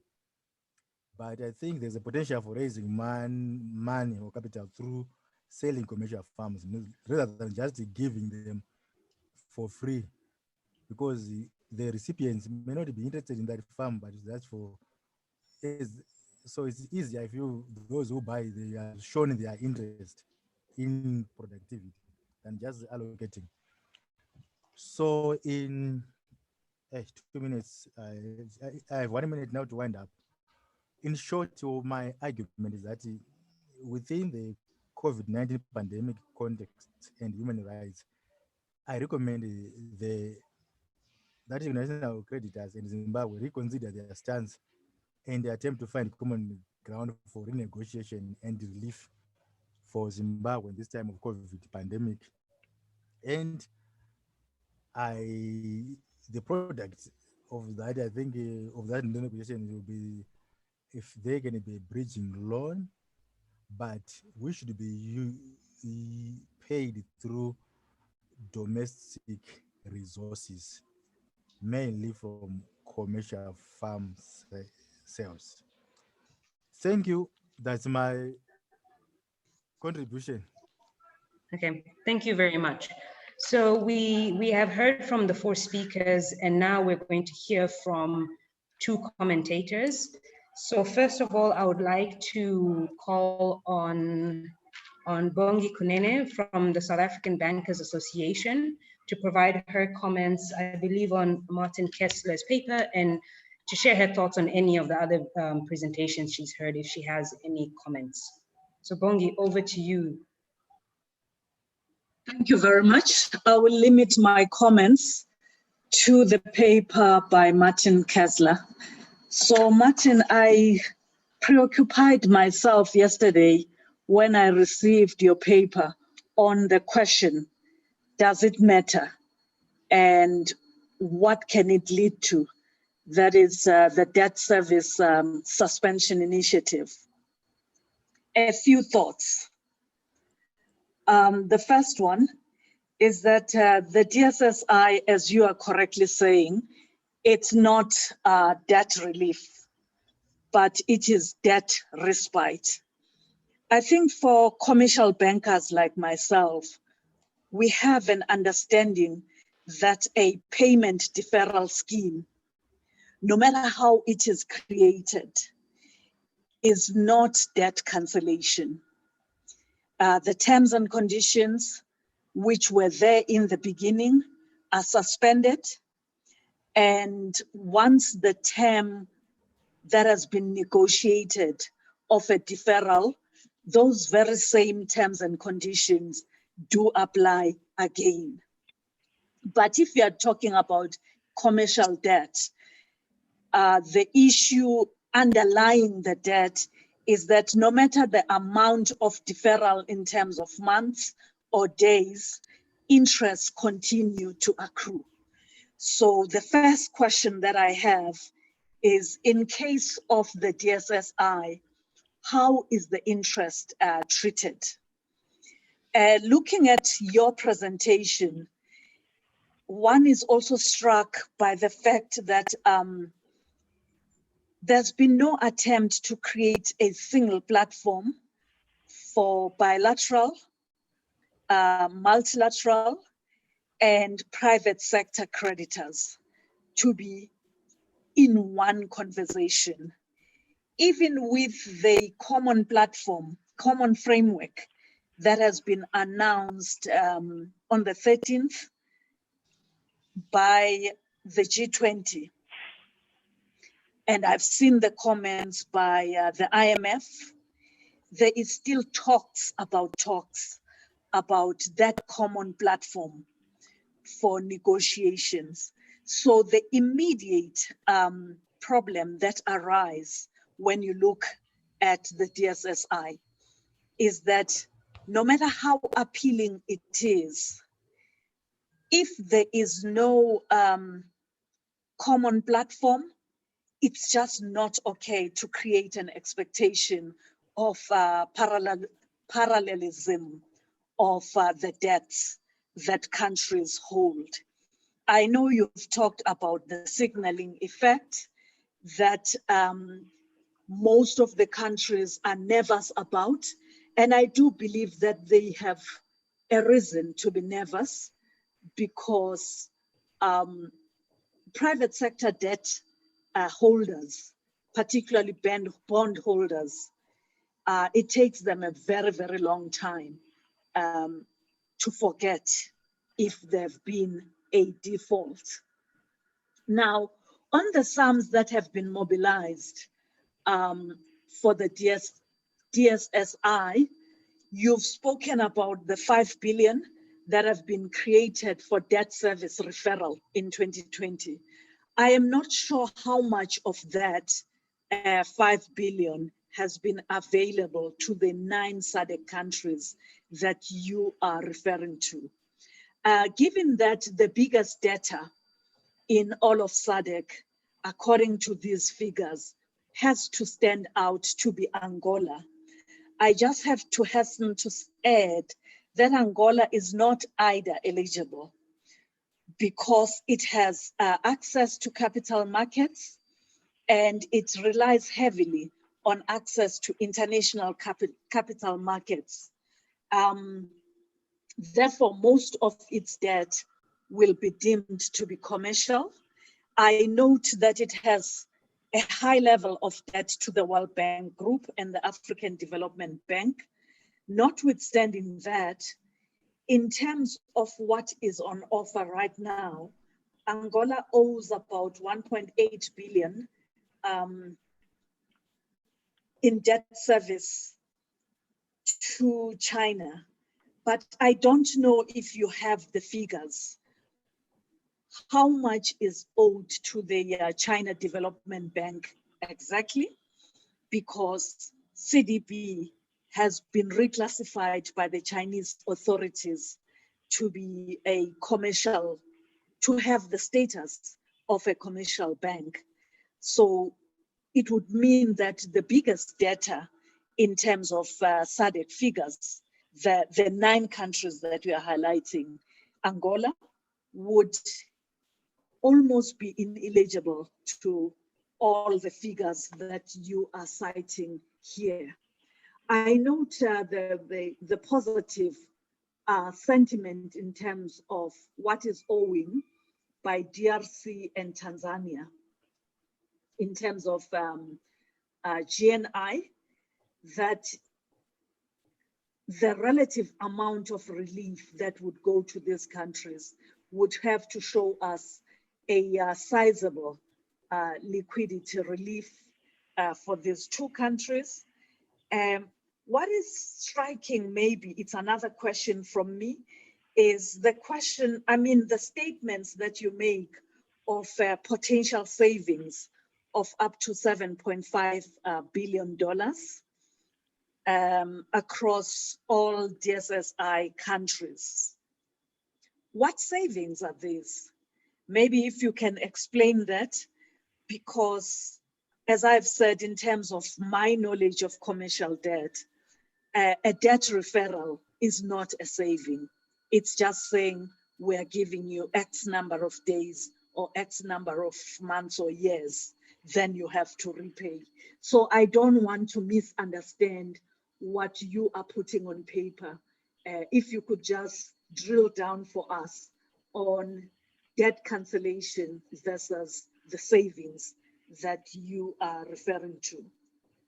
Now, I want to go to the capacity question in terms of the questions we have posed on what comes after the DSSI. When I look at the 9 countries again, I am struck about their ability to negotiate on a single platform, if there is no single platform, because we all have history of how one conducts Paris Club negotiations. But if you don't have that single platform, what capacity exists for each of these countries to do these negotiations? And maybe for the audience, I also want to pose a question on the institutional support that exists in Southern Africa. I'm aware that in the 90s and the 2000s, there was a lot of capacity building, which was done by an organization called MEFME. I don't know if MEFME still exists. The beauty of MEFME used to be that countries learned together on debt management. Plus, there was a lot of peer comparison in who is doing what how successful they're doing it. And as a positive, whenever countries would be going to a multilateral development platform, they would have a MEFMI as an example, or platform where they would discuss the risks attendant to any of the MDB debts. And they would also have fair recourse to understanding the legal covenants that they had signed to. And in that case, they could share notes with each other. So as a last question to Martin, what I would like to raise is the role of rating agencies. There's been a view in South Africa that has percolated in the past 2 weeks, which has been saying that most rating agencies are not really accountable to anyone. And it could be the time is right for BRICS to have their own rating agency. In the context of that sentiment, what would be your view for the SADC countries in negotiating, in particular with the IMF and the other multilaterals, where the multilaterals say that they have to safeguard their balance sheet because they themselves are rated by these rating agencies? Thank you. Thank you very much, Bongi, for that very thorough and very thought-provoking commentary. Martin, shall I hand over to you to respond while we still have all these questions and thoughts fresh in our minds? Sure, that sounds good. Happy to. I mean, thanks a lot. That's a great comment. That's, I mean, first, extremely useful for me to clarify some points that will help the paper, and then those are good questions that I need to think about more. But on the clarification that I can make now, so on your first question, what are the conditions of the SSA? You're absolutely right. It's a deferral. It's not the cancellation. And you asked what are the conditions for this deferral? And so in the G20 agreement, the debt service deferral has to be NPV neutral. So the net present value has to be kept and transferred. So you have a 2-year grace period, and then in 2022, 2034, you pay the equivalent amount. So indeed, that means NPV neutral means that interests are carried over to the payment. So it's not cancellation at all. And I think it makes sense for countries that really have, and that's what this liquidity versus sustainability distinction is important. Countries that have low debt stock and have the ability to repay, but have a big need of liquidity, in 2020, 2021, because of the economic shock, should absolutely use this and transfer those liabilities to later years, because they be able to repay. They don't have too much debt. So that's a kind of short-term loan in a way. You lend money that was supposed to be repaid in 2020, 2021, and you lend it to the outer years, and that's I think that makes sense. For countries that are ancestral, it's I think this is useful, but I think creditors know that it means that when there's a debt renegotiation, this money probably won't be repaid. It's a way to, in emergency, to kind of push back those payments, but eventually the sensitivity of the debt will mean that not all of this money will be repaid. So, but you're exactly right. It's NPV neutral, and that also answers your question about the 7.5 billion. You're right, and I think I should clarify. It's probably not well expressed in my paper, but the 7.5 billion are so the DSA was renewed for the first 6 months of 2021. And that amounts to a theoretical maximum amount of 7.5 billion, which probably won't be reached in the same way that out of about $8 billion in theory, that was the kind of maximum amount of bilateral payment to bilateral creditors. That was the theoretical amount for 2020. We only have about 5.5 billion. So I think the 7.5 billion is the same thing, but for the first half of 2021. which was kind of the time period where the DSSI has been renewed so far, and there will be discussions on whether to renew it for the second part of 2021. So that's the thing, that deferral for the payments that are due in the first half of 2021. So you're right that it's not suspension, and I think that's something I'll clarify. On the question of single platform, I think it's a great question. So the current framework does not give a single platform. This won't be a place of discussion with every creditor. It's a coordination mechanism, in particular between the official creditors, and then once a country applies for the debt restructuring, it needs to have negotiation with its private creditors and offer the same terms of, or at least same terms as for the official creditors, and that will be this negotiation will be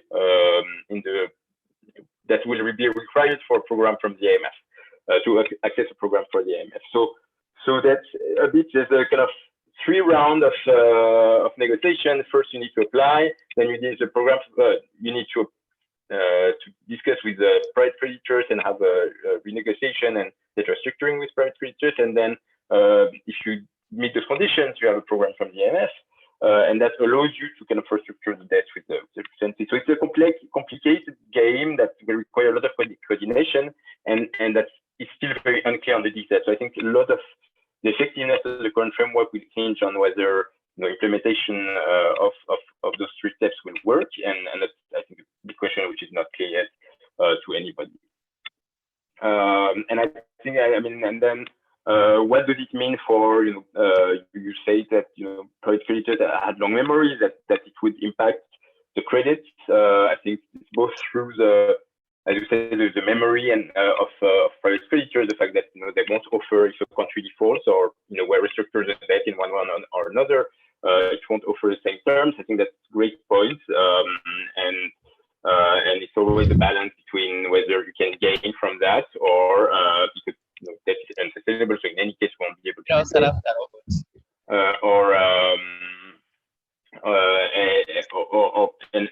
it comes at a premium, which lasts some years, and I think that's really a question when countries will be able to come back to the market to what cost, and I don't have a good answer to that. I think there's a lot of research that show that there is a cost that lasts for some years, that's not infinite. So sometimes so it might make sense to seek to have restructuring with private creditors, but with a cost. So there's trade-off there. On the question on capacity building, I think it's a great question. I don't know much about it, but I think it's usually important that those negotiations will be very complex, and I think the G20 tries to make it as simple as possible in terms of implementation for the DSSI. They publish template to request suspension from bilateral creditors. And there was an effort to kind of lower the bureaucratic burden on countries and lower this kind of this burden on limited administrative capacity. I don't know whether it will be the same. I think it won't be the same for the common framework for deep restructuring because it's much deeper than just liquidity deferral. So I think it's a good question. It's what countries should do to kind of prepare the capacity of negotiation.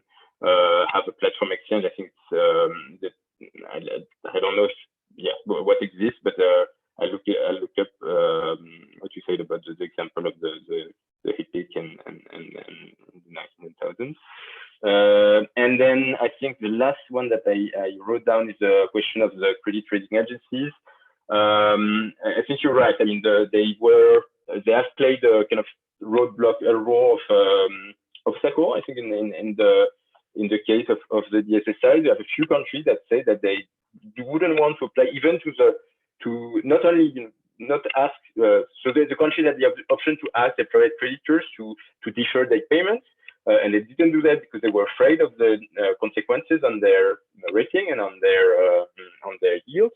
But some were also afraid that if they would ask their official bilateral creditor, that there would be a consequence, whether through cross-default clauses or because some credit rating agencies say that they could look at those at applying to the DSSI as a reason to downgrade them. So that was, they played, I think, a role that kind of limited, at least initially, limited the willingness of some countries to apply to the DSSI. I think Kenya was a case where they hesitated because they were afraid that they would lose their market access and maybe be downgraded. Now, I don't have real good answer to your question whether time is right to create a new rating agency. It might be the case. I remember that in 28, 29 there was the same discussion, and in the end I think not much changed. And I don't know exactly why. I think they I think there's a kind of institutional the past dependency that makes that they still play a key role, but I think that been a lot of efforts. I think I know in several forums and at UN, and the G20 is also working on that, on trying to kind of at least argue with the credit rating agency that they should adapt their models and adapt their ratings to the current conditions. And obviously, the COVID-19 crisis is not the fault of developing countries. It's and there's no moral ladder. They didn't try to avoid repaying. It's I mean, it's a worldwide shock, and I think it's kind of unfair to kind of put diminish the rating because there's an inability to repay. So I think that the negotiation to have it, it's complex. Whether there's space to create new institutions, I actually don't know. But I think that's a good question and might be an opportunity for the BRICS indeed. Yeah, I think that's I have. That's what I had. But thanks a lot. I mean, that's usually useful to have your questions.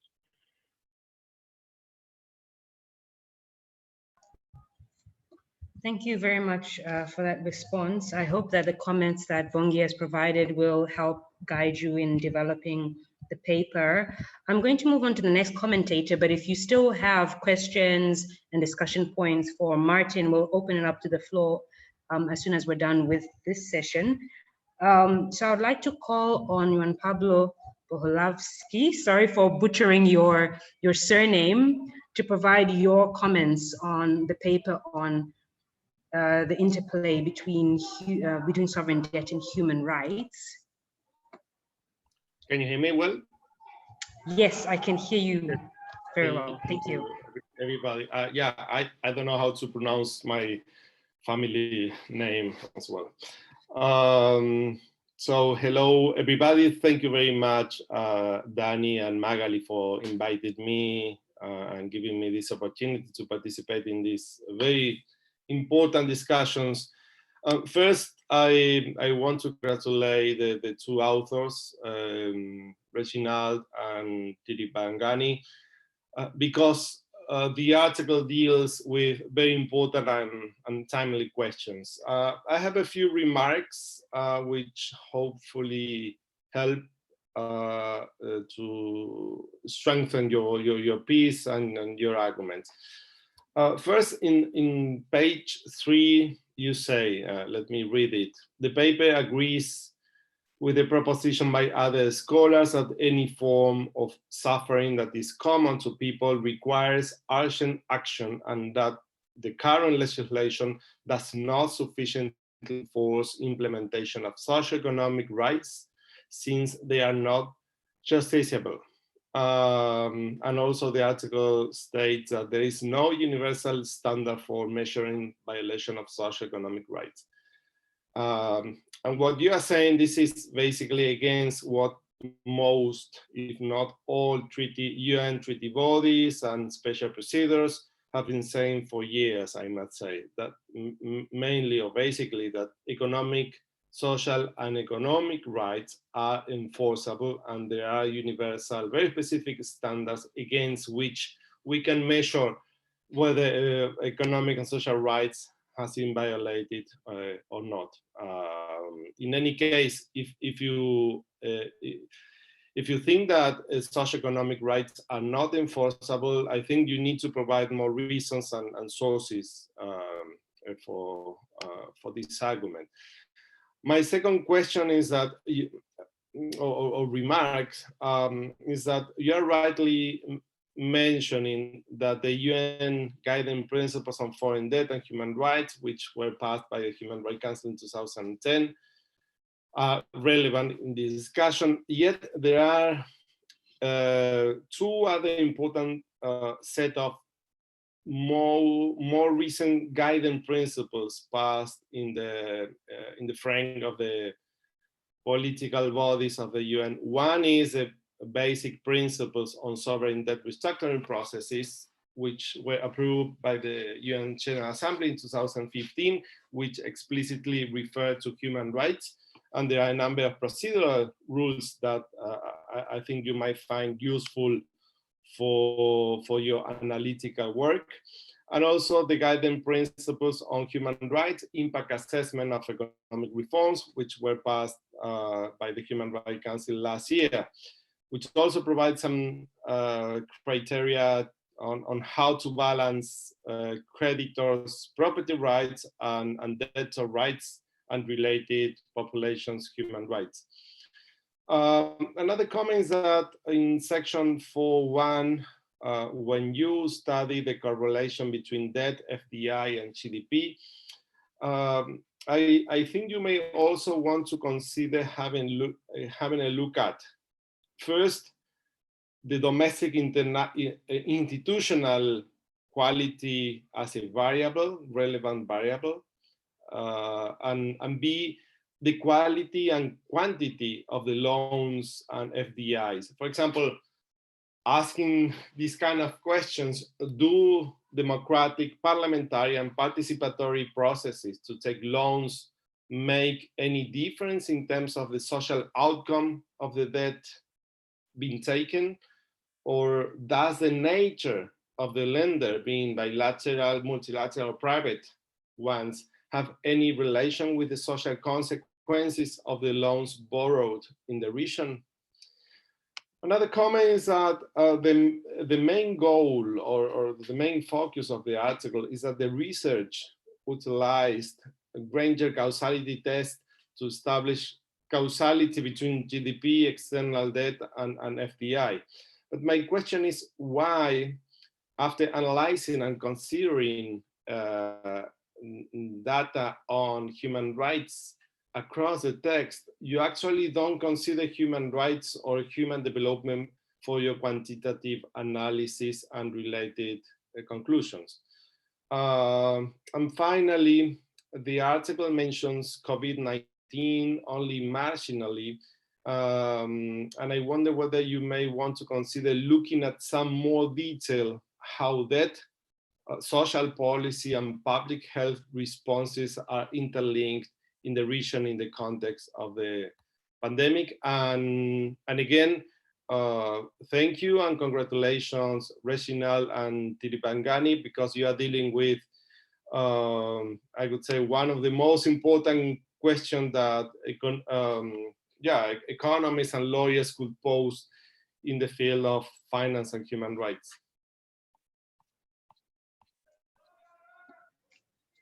Great, thank you so much for that commentary and for the interesting questions you've posed. It's quite great to hear from you on this topic, especially since you are the former UN expert on debt and human rights.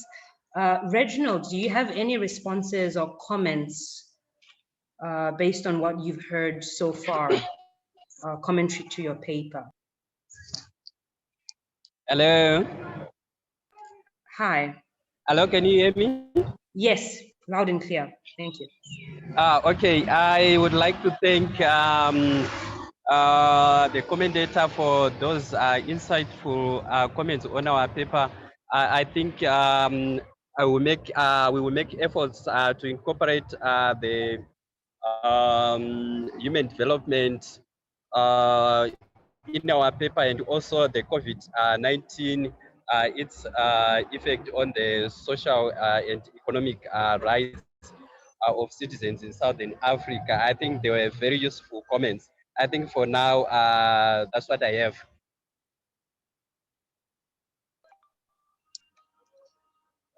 Great, thank you very much.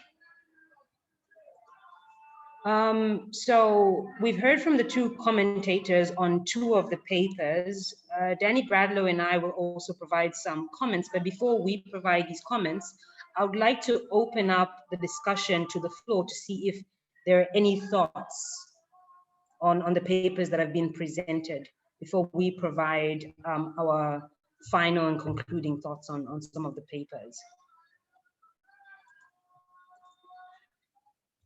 Sophia, are there any thoughts on the papers we've discussed today, on the case studies, any ideas, any concerns, any questions? You're also welcome to unmute yourself and to share.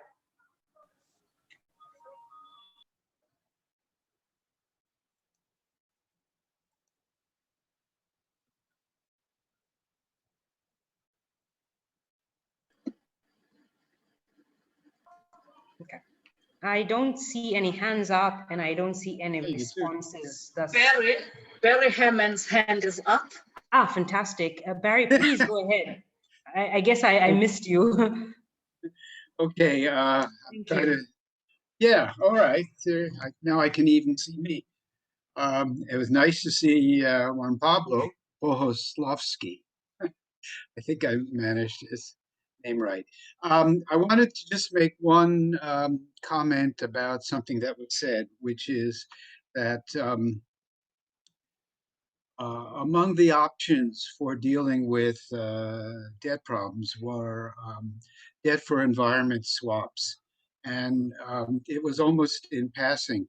But I think just like the DSSI, it is not a policy that will help any country with unsustainable debt. What happens with debt for environment swaps, like in the Seychelles, is that the government agrees to spend money that would have gone to debt servicing on something that is valued. And that's fine, but it gives no fiscal space to the government. If it was not able to meet all its obligations before, then it still won't be able to meet all its obligations. We'll just have shifted some money from debt servicing to something else. And so it's a great policy if a country does not have a debt problem, just like the DSSI. And it has been used in countries like Indonesia, where both Australia and Germany had done debt for health swaps. And it's a way for countries to do things that they want to do, that the donors, because it's usually official money that is, or official debt that is swapped into these expenditures. But it doesn't solve the debt problem. And it takes a long time. I think the Seychelles deal took about 5 years, and it was after a debt workout in the Seychelles. They had been insolvent, and then there was a debt workout, and some years later, there was a debt for environment swap. I just wanted to throw that into the mix with a thought that it is not a solution. I know several people, including, well, never mind. Several people have arguing for it, but I don't think it's going to help. Thank you. Thank you for that, Barry, and for participating in all the sessions. I mean, including the first session where you presented. Your comments are really quite thought-provoking ones. Do we have other comments from the floor and other thoughts on any of the papers? So yeah, so we have one question, which is, debt swaps mean people are paying for loans they did not take. Is it so? So we could get responses from any of the presenters. So Peter wants to know whether debt swaps actually mean that that we're paying for loans that we did not take. So what are debt swaps? So anyone can feel free to respond to this question. Barry, please go ahead. Thank you. Okay, just, I'm sorry, maybe that was a bit confusing. A debt swap is an arrangement where a government owes money, usually to another government,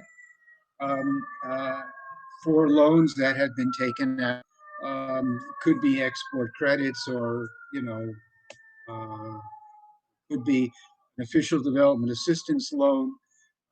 But anyway, there is an obligation the government has to make certain payments. Usually they are to another government.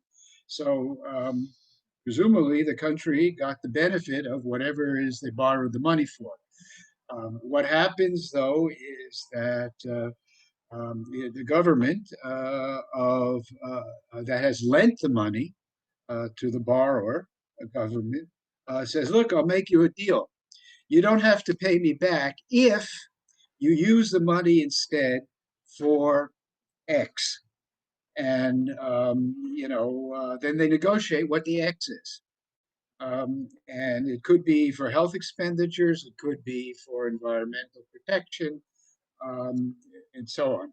And it takes time to negotiate that kind of a deal. It's okay, but it doesn't solve the debt problem, because the government has no additional resources that are free to use as it wants. It is obligated to use them the way it works out with the creditor. I don't know. Hopefully that helps. Thank you. Thank you. And I can see Martin Kessler, your hand is up as well. Yeah, thanks a lot. I think, yeah, I mean, I agree that it was, I put that, but it was too kind of short to talk about it. But I think I agree with Barry.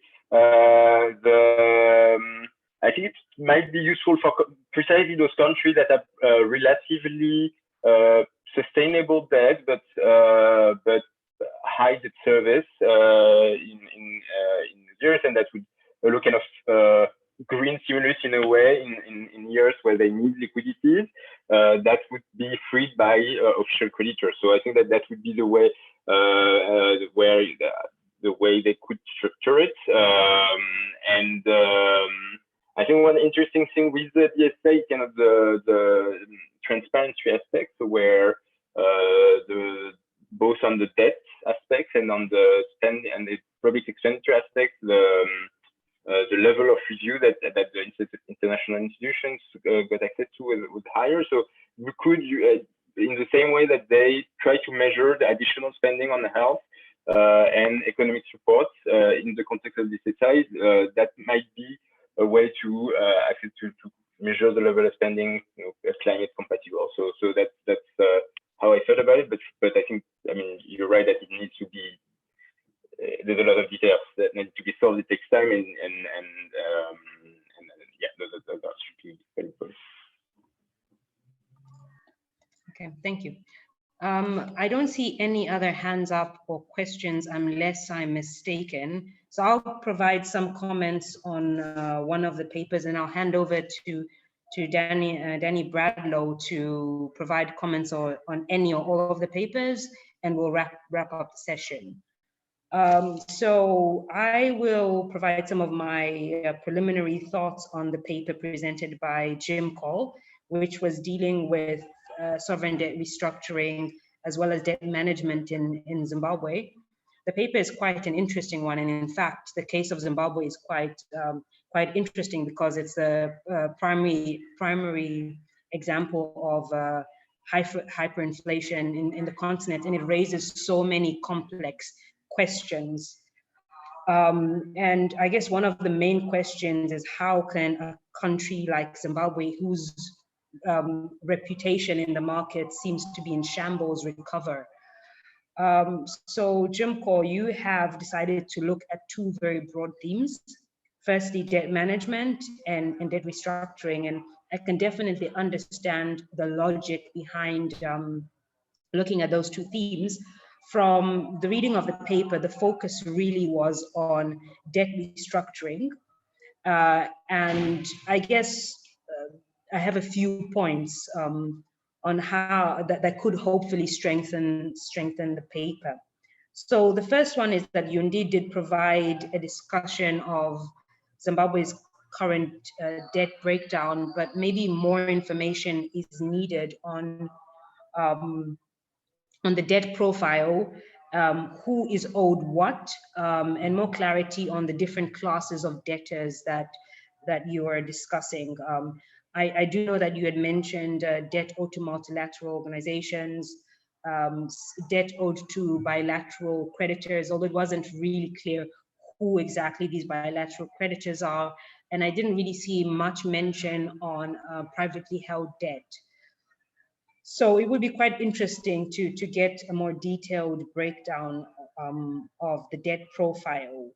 Now, when it comes to the impact of over-indebtedness and maybe even of COVID-19, I feel that there's so much more room to provide more of a human face to the discussion. What is the impact of over-indebtedness? And maybe here I might be a little bit biased. I might be pushing you a little bit more towards a human rights discussion. My thought on my third point, which is debt management and debt restructuring, two very linked but different issues, is perhaps the paper presents an opportunity to explain more on why the focus on both. From the reading of the paper, as I mentioned, I felt that you're leaning more towards a discussion on how should Zimbabwe restructure or renegotiate its debt, but also that discussion seems incomplete without a consideration of debt management issues. The paper presents an opportunity to discuss what some of these issues are. You provided an analysis of three particular programs that have been conducted, but it would be great to know more on what are the debt management challenges that the country faces. And in your recommendations, I guess it provides you an opportunity to discuss on what are some of the solutions. Finally, I guess for me, the big question is, and even when it comes to how do we restructure or renegotiate Zimbabwe's debt, is the question of how do countries, I guess, clean up their reputation after going through an experience such as Zimbabwe. I'm not sure if on the call you have any examples or thoughts on this, because I feel like Zimbabwe is quite complex, and I would love to call on other authors and even members of the floor who have knowledge on this to give their thoughts, and maybe even on the commentators. We had spoken, I believe Bongi spoke about rating agencies and so forth. When it comes to Zimbabwe's debt and the very low ratings, what does it mean for the country, and what does it mean for the future restructuring, and how do we attract new financing? Jim Core, you discussed quite a few innovative ideas, and probably I'll pick your brain about these outside of the call. But I think that some of them do need quite more discussion. For instance, one of your solutions for attracting new financing is the selling of municipal and corporate land that's owned by the government. I have some reservations about this as a sustainable option for attracting finance. But at the same time, you have also, I guess, highlighted in a way the challenges with the capital markets. So yeah, these are kind of my initial thoughts when I read the paper. And unless you have any comments, I would love to open up the discussion. But Jim Core, if you're still on the call, it would be great to hear what your thoughts are on some of these comments. Okay, thanks very much for the comments. I think most of them are really meant to strengthen the paper. not for my response as such, but briefly concerning the selling of the land, it was raising money to repay loans. That was the aspect I was looking at. Then about the image of the country, one of the in all the strategies again, one of the features which is there is the re-engagement.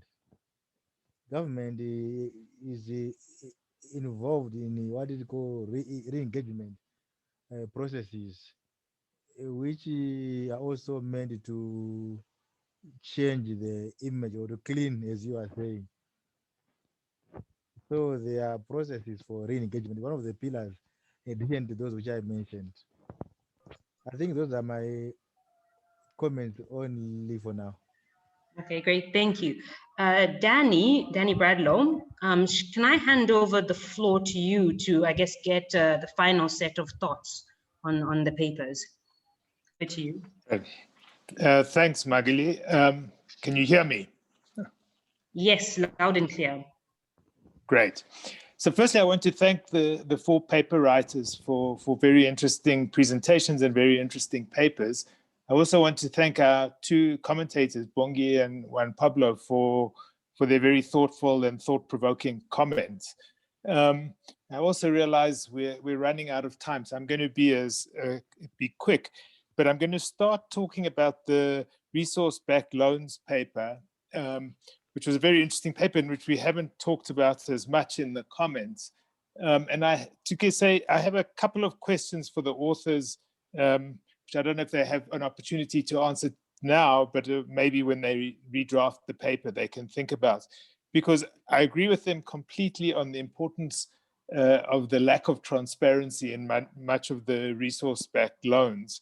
And the question I have for them is this a problem inherent into the nature of resource-backed loans, so that for some reason they always are going to be more transparent than, shall we say, normal financial transactions?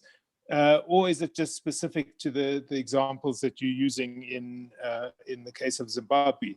So in other words, because the public finance laws were either not developed, well drafted, or were not observed and implemented, that it was able to structure the loans in a more opaque way? Or is it because there's something in the nature of the way these loans are structured that always makes them more or less opaque, or less transparent, excuse me. And I think it's an important issue, partly because it relates to the question of, which comes up in a number of the papers about Chinese borrowing or Chinese lending, and the fact that there's so much opacity around that. But there also tend to be the loans that are more related to resource-backed loans in some way, or project finance loans. And so is it the reason that they're less transparent than other transactions is because they're in this form? And that if you look and compare them to resource-backed transactions in other contexts, they're also just more opaque. And I think that one of the reasons we needed to have an extractive industries transparency initiative is because the extractive industries tend to be very opaque. So that's one question for them in that regard. The other one is, do resource-backed loans also tend to have more negative social and environmental impacts than standard financing transactions? And is that another dimension that makes them more problematic? I don't know that it necessarily follows, because obviously the loans, even in a purely financial transaction, can be used for projects or for activities that are going to have negative consequences, and therefore you're just one step removed. So I think that's something else to think about.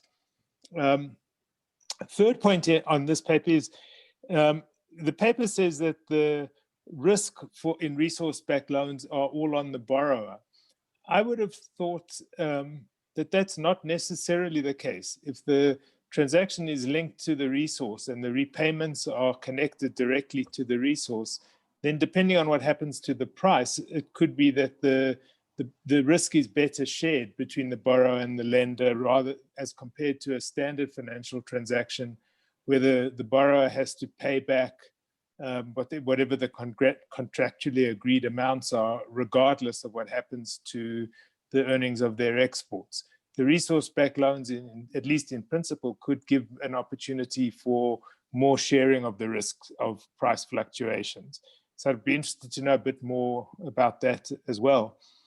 On the other papers, a couple of transactions. Seeing we're talking about Zimbabwe, on Jim Call's paper, I mean, reading his paper, it struck me both how tragic the situation is in Zimbabwe and how important it is as a finance or debt and human rights story. And in the paper, there are a couple of paragraphs talking about the genesis of the debt problem in Zimbabwe and talking about how in the 1980s and 90s, Zimbabwe had to take on, it had inherited some debt from the previous Rhodesian government, and it took on debts because of the situation it found itself in. And I'd like to suggest to Jim that he think about expanding that section because it helps explain how Zimbabwe got into the situation it's in today, and maybe helps give some ideas on how to get out of that situation. So to know more about who did it borrow the money from, for what purposes, how did it manage that debt, would be useful in understanding the situation today. So those are two sets of comments. In regard to the public debt and socioeconomic rights papers, which I think is a very creative effort to try and empirically look at the link between debt and human rights. I think Juan Pablo gave a lot of very useful feedback on that.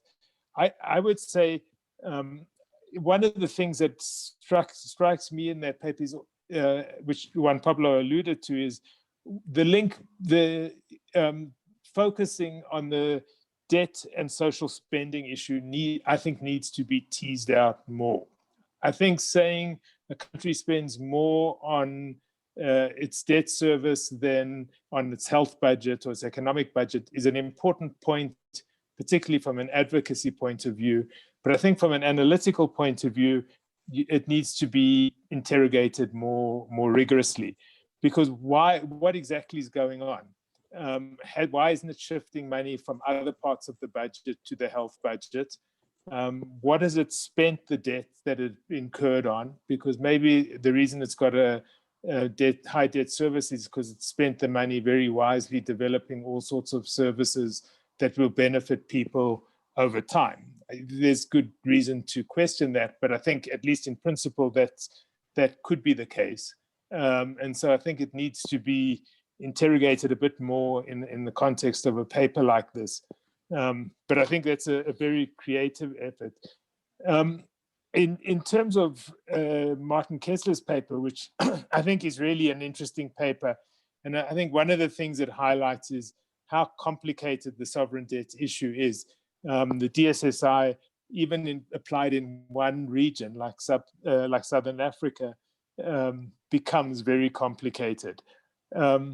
I think one of the things that strikes me reading that paper, as well as the resource paper, I think, is to what extent the DSSI and the G20 initiatives are being driven by the Chinese debt issue and concerns about Chinese lending rather than about what's best for the debtor countries.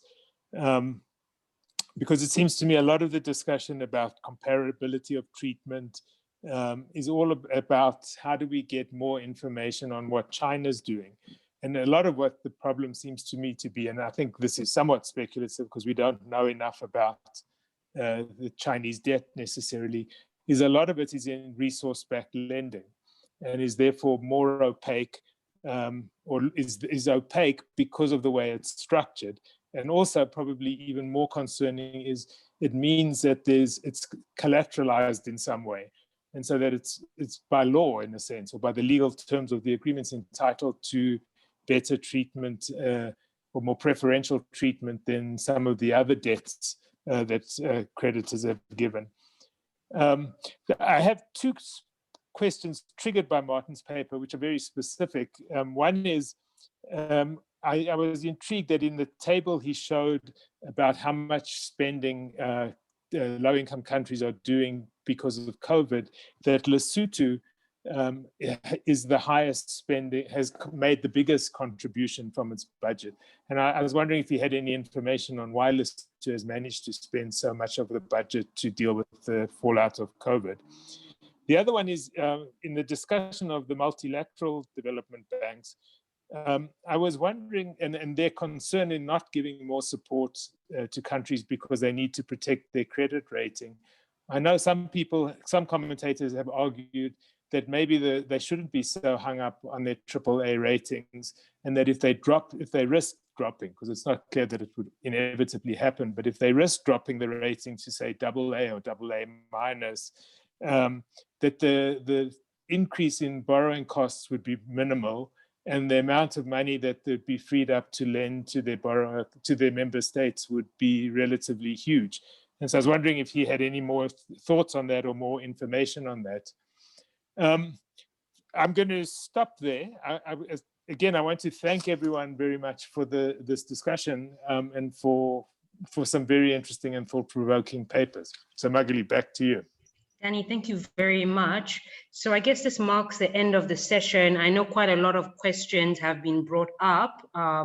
I must note that the authors, Farai Mutandoro and his team, from the first paper, unfortunately, were called into another meeting, so they're not going to respond to the questions to their paper at the moment, but we'll do so later. But for all the other questions that have been brought up to the authors, these are really just to get you thinking on how you can develop the papers to a final draft. So thank you so much for your participation. Thank you to the audience for listening in. Thank you for your comments and the discussion within the chat as well. Tomorrow is the last day of the workshop, and we have 3 very interesting papers, and we also have a new fresh set of commentators as well. So please do join the session tomorrow. So I guess we are done for today, and we'll be meeting tomorrow at the same time. Thank you very much.